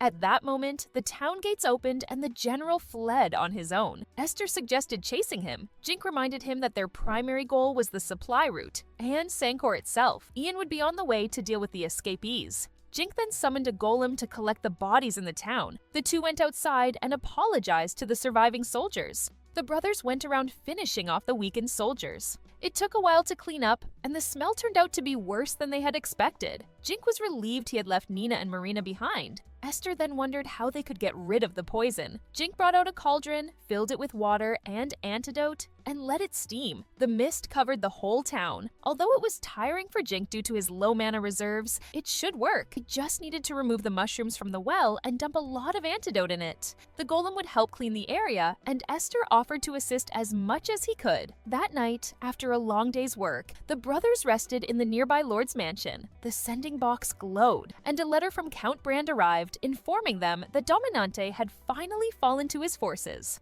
The next morning, Jink and Esther saw incoming Qual forces. Count Zevini then introduced himself to the brothers. Jink welcomed them and said they had already finished the cleanup. He told them to rest inside and led Count Zavine to the Lord's Mansion's room. Jink wanted the Count to use the room, but Count Zavine claimed he didn't deserve it since Jink and Esther had captured the town. Jink told him not to worry and reminded him that the commander should always stay in the best room to maintain respect among his men. He said he would leave soon to rejoin his group, so the room would end up being used by Count Zavine. Zavine then thanked Jink, who couldn't believe that someone so modest was actually a noble. The next day, Jink showed a blazing pit full of corpses. He explained that this would finish the cleanup. Count Savini couldn't believe that only 2 people had captured the town. Jink said it was also due to luck. He explained that he had poisoned the well, but assured the Count that it was now usable. He noticed the Count looking unwell, and Count Savine explained he had a weak stomach and was a pathetic military man who couldn't handle violence. He confessed he had been studying to be a merchant, but his older brother, the heir, had dropped out of university. Count Savini had no choice but to become the leader of his family's forces as the family head, though he admitted he was more suited to logistics and supplies management. Using his perception skill, Jink realized that Count Savine was trustworthy and a good leader. Jink asked the Count to work on the town's defenses and repairs just in case necromancers came. Count Savine promised to take care of it and make the place strong. Soon after Jink and Esther rejoined the others, Ian reported killing some stragglers and deserters from Nisal's side. He said it was more tiring clearing the rubble on the blocked road than the actual fighting. Nina and Marina said the area had a lot of food and herbs for making potions. With no more attacks to worry about, Jink wanted to enjoy Nina's cooking. Nina quickly made some delicious food for the team. A hungry Jink ate Nina's food quickly, and everyone else ate too. Ian then asked about their next move. He told them that Count Brande and Zevene would regroup soon, and more nobles would join. Their team would keep pace and help clear out some enemies. Jink's party continued their guerrilla tactics and espionage. With Jink's enchanted items, his forces easily toyed with the enemy soldiers and drove them back. He couldn't believe that an enchanter like him could affect a country's capabilities. He wondered why he regained his past life's memories and received such power. He questioned if people randomly got powers or if the abilities were innate. Ian showed up and was surprised to see Jink up early. He delivered a letter from Count Brande saying that about 10 messengers had gone missing in the past few days. Ian knew Nazar wouldn't take this lightly. Jink knew that Nazar had their own spies working secretly. They recalled seeing poisoned traps and broken bridges along the way. Since their numbers were slowly decreasing, Jink knew the enemy force was small. Ian assumed they were skilled enough to sneak into Qual territory without being noticed. Jink then said that Count Brande gave them the job to take down the invaders. Later at the national border, Jink and the others found one of the broken bridges. Esther wondered if fire magic was used, but Jink said wind magic was also used.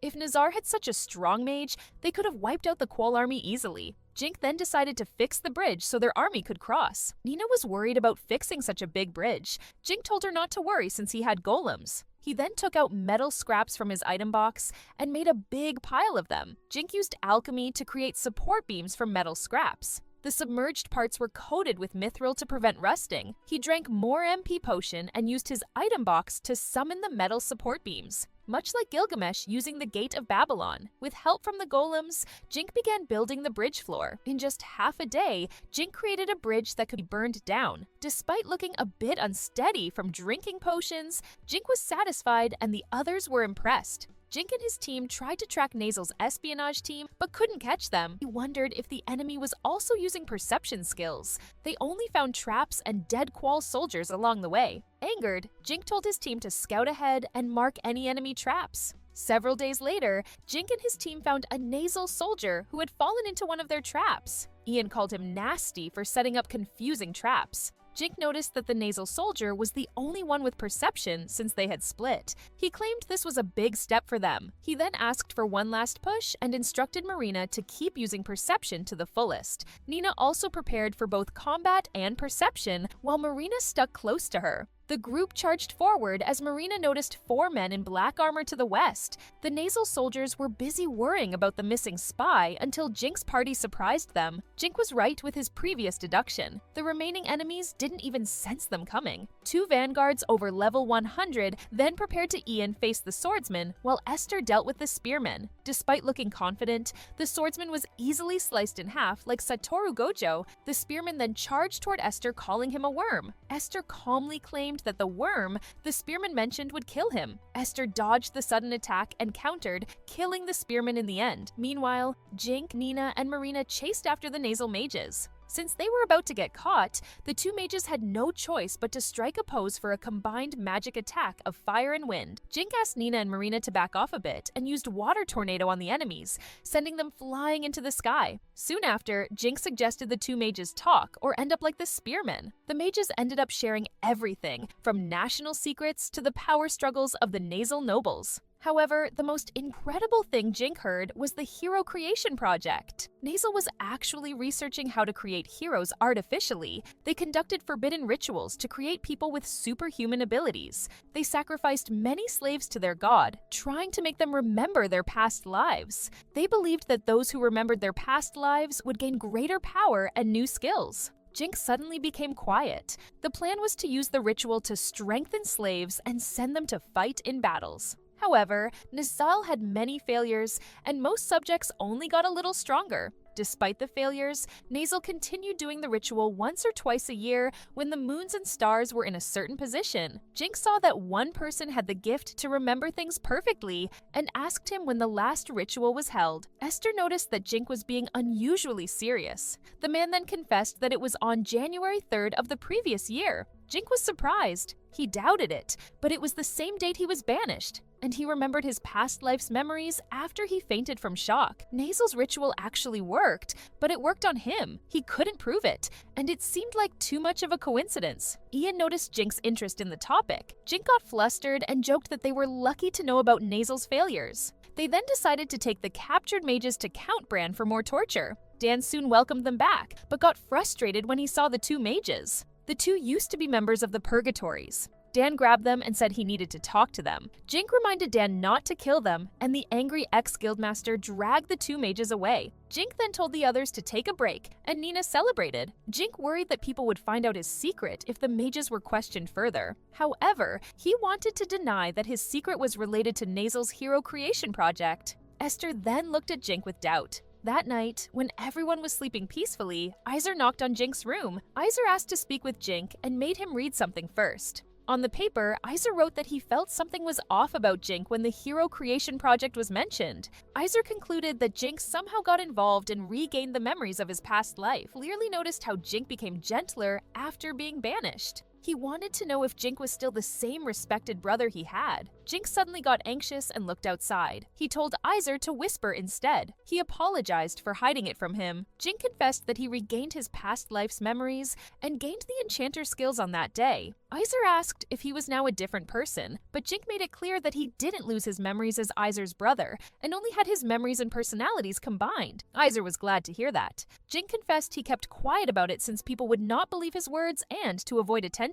Iser agreed with that, but asked if Jink would tell the others. Jink wanted to one day, but the more people knew, the more the information would slip. Iser promised to keep the secret. Jink thanked Iser for talking to him about it. 2 weeks later, a Viscount conquered the town of Astario, marking Qual's complete capture of the former kingdom of Rosarda. Jink told the others that they would receive rewards for their contributions and reminded them to think about where to spend the rewards. He also informed them that Count Bran's preparations were complete. The next step was to enter Nazel territory. Nina, Marina, and Esther were excited to do their best. Ian remembered they had many supplies, but still suggested taking as much as they could from the enemies. Jink agreed and suggested making it look like sabotage. However, Jink wondered how to deal with the necromancers. Soon after, Count Brand led Qual's army toward Nizal and engaged all of the enemy. In response, Nizal brought out undead raised from Deadest-ranked and A-ranked adventurers, killing many Qual soldiers. Jink's team continued working as a guerrilla unit,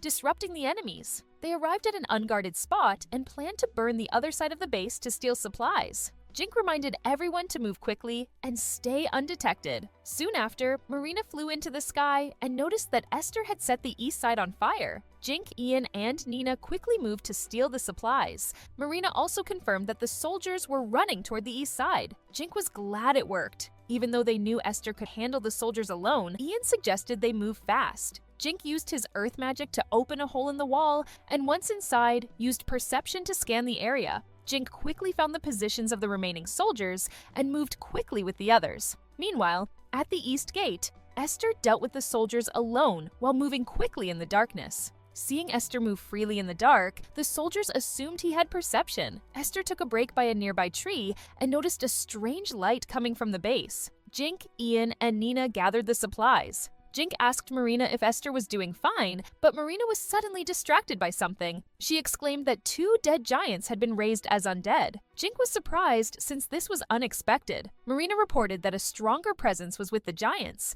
Jink wondered if the necromancer had teleported from somewhere. The 2 undead giants then started rushing toward the east gate where Esther was. Ian suggested that they help Esther right away by going through the middle of the camp. However, Jink wanted to avoid getting surrounded and planned to go through the southeast wall instead. Jink couldn't believe a necromancer had raised actual giant corpses. Esther heard the roars and kept hiding. However, the giant undead quickly discovered him and started chasing him. Jink and the others moved quickly to assist and save Esther. The necromancer controlling the undead giants kept ordering them to find the kids lurking around them. The nasal soldiers cheered for the undead giants, and Esther was already reaching his limit running around. Just when the giants were cornering Esther, a water ball destroyed the leg of one of the giants. The undead giant fell over, which surprised everyone. The nasal soldiers were then dealt with by Jink and the others who arrived at the perfect time. Jink instructed Esther to run and shake off the enemies.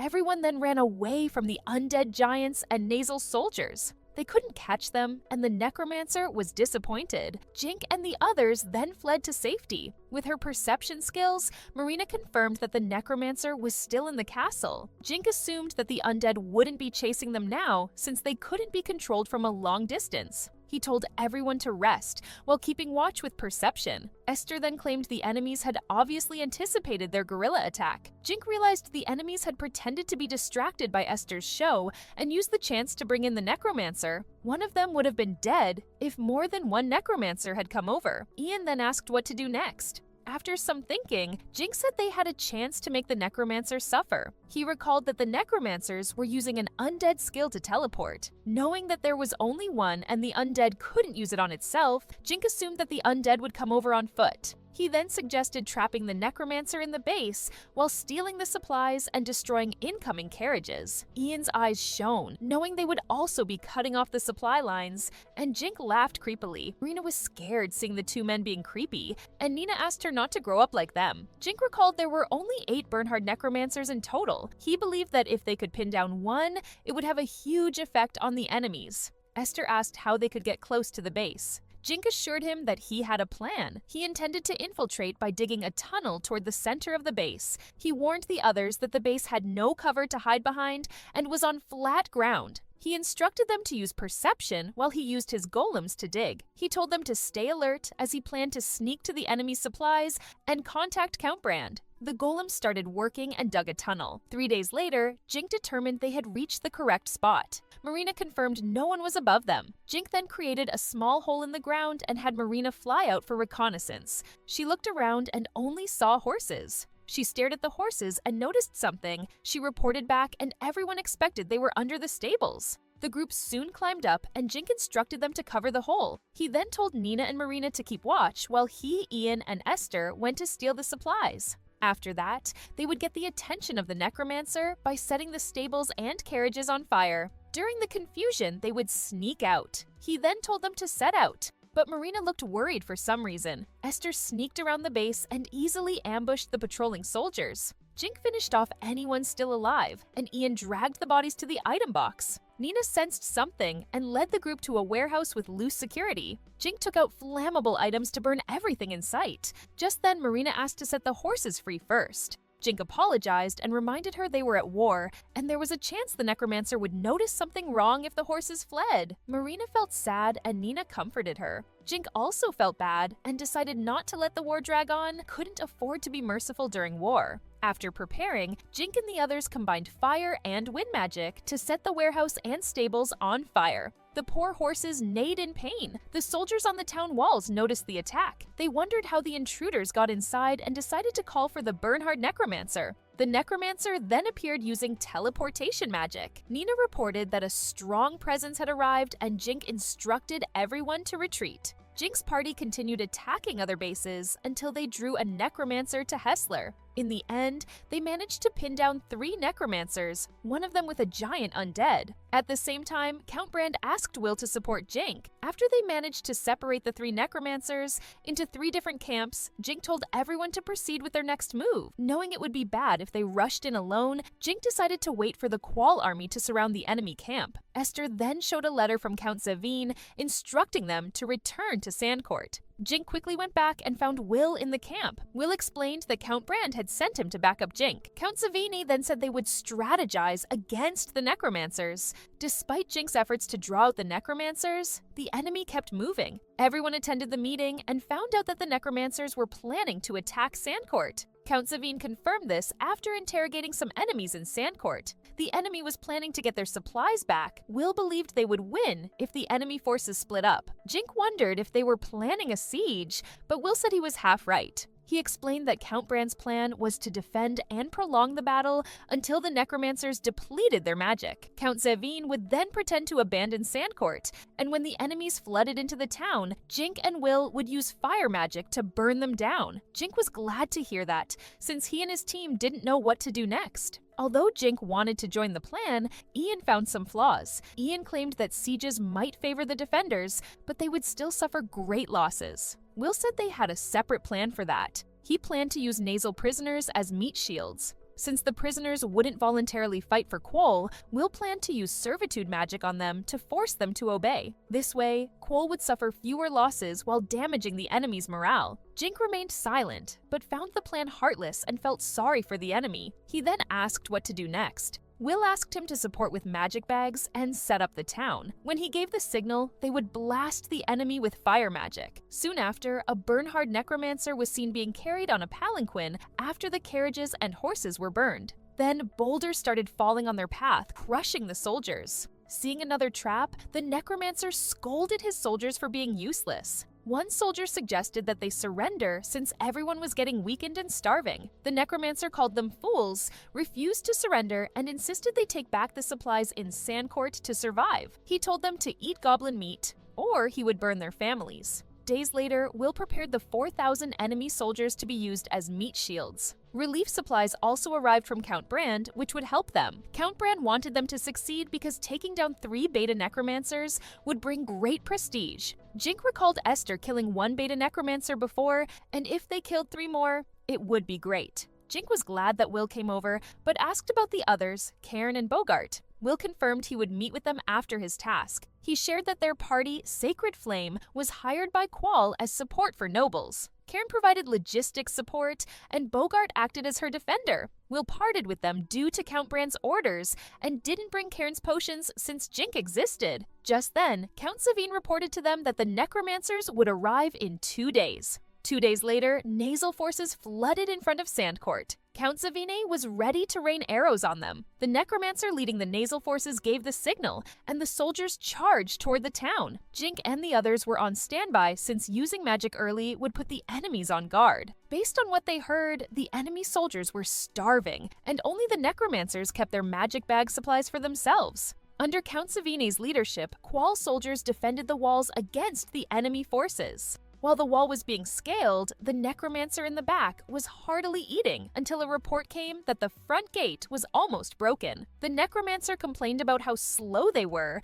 and the soldier reported that Quoll was using their own as meat shields. The necromancer claimed the captured ones were worthless and should have just died. He then decided to step into the battle. Soon after, the front gate was broken and the enemy soldiers flooded in. On top of that, the undead soldiers, including giants and higher-ranked adventurers, appeared to join the fight. Qual soldiers were cut down like flies. The necromancers were excited to recapture Sandcourt. Will then reported to Jink that Count Zevin's forces were retreating, would escort the Count to safety first, then regroup with Jink. Jink then instructed the others to move. Corpses of Qual's soldiers were scattered, and the necromancers saw that Qual's forces had run away. While they were planning to rebuild the base, a soldier reported that there were no provisions left in town, and the armory and stables were also empty. They only found barrels of oil, leaving the necromancers confused. Suddenly, someone shouted that they had fallen into a trap. Before the enemies could react, Jink and Will used their strongest fire magic to set the town on fire. With barrels of oil scattered around,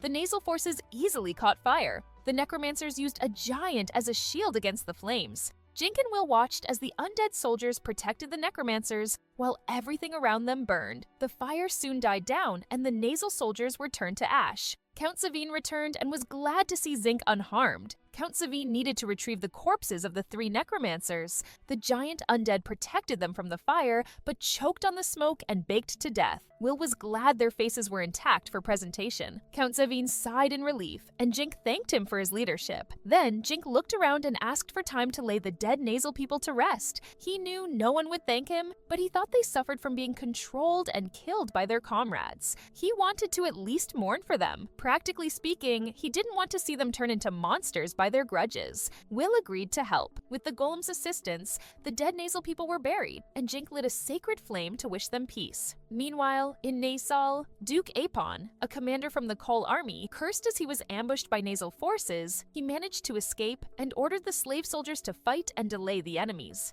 The slave soldiers were familiar faces. Herbert and his gang of emissaries. Arrows rained down on them, and Herbert did his best to deflect them. However, they were overwhelmed by the numbers, and Herbert began to wonder why he was dying in such a way. As he lay on the ground covered in arrows, he could only think of Jink and grumbled about him. In a nasal camp, Gilbert, a necromancer, was praised for leading yet another victory. He instructed his men to gather bodies to raise as undead soldiers. The elders looked forward to Gilbert's command since he hadn't lost a fight yet. Gilbert called them shameless because he knew they wanted him dead. He then left the tent for a short break. Meanwhile, Jink heard about Duke Apon's significant losses. He then talked about Nizal's new commander-in-chief, Gilbert. Gilbert had been a top scholar at the age of 10 and was seen as a genius. But he was also Nasal's illegitimate son. The crown prince and the second prince had been fighting for the throne, and somehow Gilbert had caused conflict within the royal family. As a result, he had been imprisoned until recently. Ian was surprised that a prisoner was now serving as commander-in-chief, but Jink explained that this was Nizal's way of banishing Gilbert while still wanting him dead. Ian worried that someone as talented as Gilbert might pose a threat to Qual. Suddenly, Jink considered having Gilbert join Qual's side instead. He realized that Gilbert was similar to him and thought that if Gilbert had a grudge against Nasal and was treated well by Qual, he might switch sides. Ian agreed it was a good idea, but doubted Gilbert's personality. Jink believed it was worth trying and decided to tell the king about his plan. Days later, Count Brandon formed the king, and the council weighed the pros and cons, but ultimately left the decision to Jink. If successful, Gilbert's safety would be ensured, and he would receive the title of Marquise. Jink's only concern was how to persuade Gilbert to join them. Karen and Bogart finally arrived and called Jink's plan bold. They decided to approach Nizal's commander-in-chief at night and asked for her team's support. She wondered if their attempt would be successful or not. In the dead of night, an arrow flew near the commander-in-chief's tent. The arrow had a letter tied to it, and Karen's team quickly left the area. Bogart worried that other soldiers might find the letter, but Karen believed it would actually show that their commander was in contact with Qual. This, she thought, would weaken his position in Nizal and make it more likely for him to switch sides. She said it was now up to Gilbert to decide. When Gilbert received the letter, the soldier who delivered it worried that it might be a trap. Gilbert crumpled the letter and said it wouldn't affect his loyalty to Nizal. The soldier was relieved by Gilbert's response. Gilbert then went back to his quarters, sat down, and summoned a bat. Jink soon received a letter from Count Brandon that confirmed Gilbert had been interested in switching sides. Ian wondered how the letter had left Nasal's camp, and the reply confirmed that Gilbert could use summoning magic. To escape from Nizal, Gilbert planned to lead his troops into a trap and then flee. Esther worried that Gilbert's defection might also be a trap. Jink argued that Gilbert had his own reasons and, on top of that, had shared valuable information with them. It turned out that 20 Gamma Necromancers were planning to attack Qual bases soon. Jink reminded them that facing that many Gamma Necromancers would be tough and guessed that Nizal had panicked after losing 4 Beta Necromancers. Since Count Brandon needed their help, Jink and his team decided to reinforce the Allied bases. Using Gilbert's information, they set up signal fires, dug moats, and installed pitfall traps around the bases. Gilbert kept in touch with Qual, and soon reported that the attack would involve 1 necromancer per base. The attacks began with undead soldiers leading the Nizal forces. Jink instructed everyone that Gamma Necromancers couldn't control undead from a long distance. His team quickly dealt with the main forces, and the Qual soldiers followed their lead. Soon after, Jink received a report that Qual had lost 100 soldiers in the attacks, but none of their bases had fallen. Jink realized the situation could have been worse if Gilbert hadn't warned them and proved trustworthy by not tricking Qual's side. Jink decided to repay Gilbert for his help. Later, the Nasal leaders held a meeting after their significant loss. The Crown Prince, Mikkel Alpha Bernhard, decided to use Nizal's trump card against Qual and instructed the Second Prince's forces to hold the fort. The Second Prince's forces started complaining, and Mikkel asked if they had any alternative plans. He said he would handle things personally and asked them not to expect him to act like the ineffective Gammas. Mikkel promised to use their clan's secret to reduce Qual's numbers while buying time for their own forces. Gilbert noticed that the Second Prince's factions had nothing more to say as their lives were at stake. At that moment, Mikkel asked Gilbert about a letter he had received from Qual. Gilbert admitted that he had received a letter from the enemy, which claimed they were trying to weaken Nizal by sowing distrust among them. Mikkel wondered if Gilbert was planning to betray Gilbert, explained that Qual might take the opportunity to rest after their recent victories. He wanted to directly engage the enemy, and as proof of his loyalty to the Kingdom of Nizal, offered to launch a surprise attack on Qual's Royal Army base. He asked if that would satisfy Mikkel. Gilbert quickly gathered his forces and announced that they would attack the Qual base, which was 10 kilometers away in the forest. He raised the soldiers' spirits, and everyone cheered to see their commander personally leading the charge. Gilbert's platoon then moved through the dark forest. A soldier confirmed that the Qual were unaware of their approach. Gilbert decided to go ahead with the attack. He felt disheartened riding in a palanquin as he had no horse. Being a bastard child despite his royal status, Nizal soldiers soon attacked a nearby camp, causing the Qual soldiers to flee in fear. The Nizal soldiers laughed as they watched the enemy run away. Gilbert ordered them to pursue, and they marched quickly. Unbeknownst to them, Karen's archer unit was waiting on a nearby cliff to ambush them. At her command, arrows rained down on the Nizal soldiers. Gilbert realized it was his cue. The Nizal soldiers panicked and wanted to retreat. The palanquin was overturned, and Gilbert fell to the ground. He tried to escape, but was struck by arrows in his leg and arm. In pain, he saw Karen aiming at him. Despite his suffering, she fired an arrow that pierced his heart. The Nizal soldiers watched him in agony as he knelt on the ground. Just before he lost consciousness, Jink and the Qual soldiers surrounded them, and the panic among the Nizal troops intensified, resulting in spilled blood. Gilbert then recalled the painful memories of being bullied as a bastard child. Everyone had wished for his death, but now he found himself waking up in the Qual base camp. Jink and Karen were pleased to see him awake. Jink welcomed him, and Karen was relieved that she hadn't killed him with her arrows. Gilbert smiled, satisfied that his plan had succeeded. His strategy had been to attack Qual, get captured, and even have Karen shoot him to make the situation convincing. Knowing that the plan was risky, Jink came along to offer support and was happy to meet Gilbert in person. Gilbert had heard about Jink, and Karen had warned that meeting Gilbert might be a step closer to danger. Jink wondered if Nizal knew that Gilbert had betrayed them. Gilbert thought Mikkel might be suspicious of him, but he believed Nizal couldn't do anything about it now. Jink then suggested Gilbert should get more rest and thanked him again for supporting their cause. Jink and Gilbert soon met and discussed the secret strategy Mikhail had, but Gilbert knew nothing about it and couldn't come up with a counter strategy. He recommended staying alert and claimed that Nizal was already cornered. He thought that dealing with the Bernhards would make things easier afterward and promised to help as much as he could in gratitude for helping him escape Nizal. At that moment,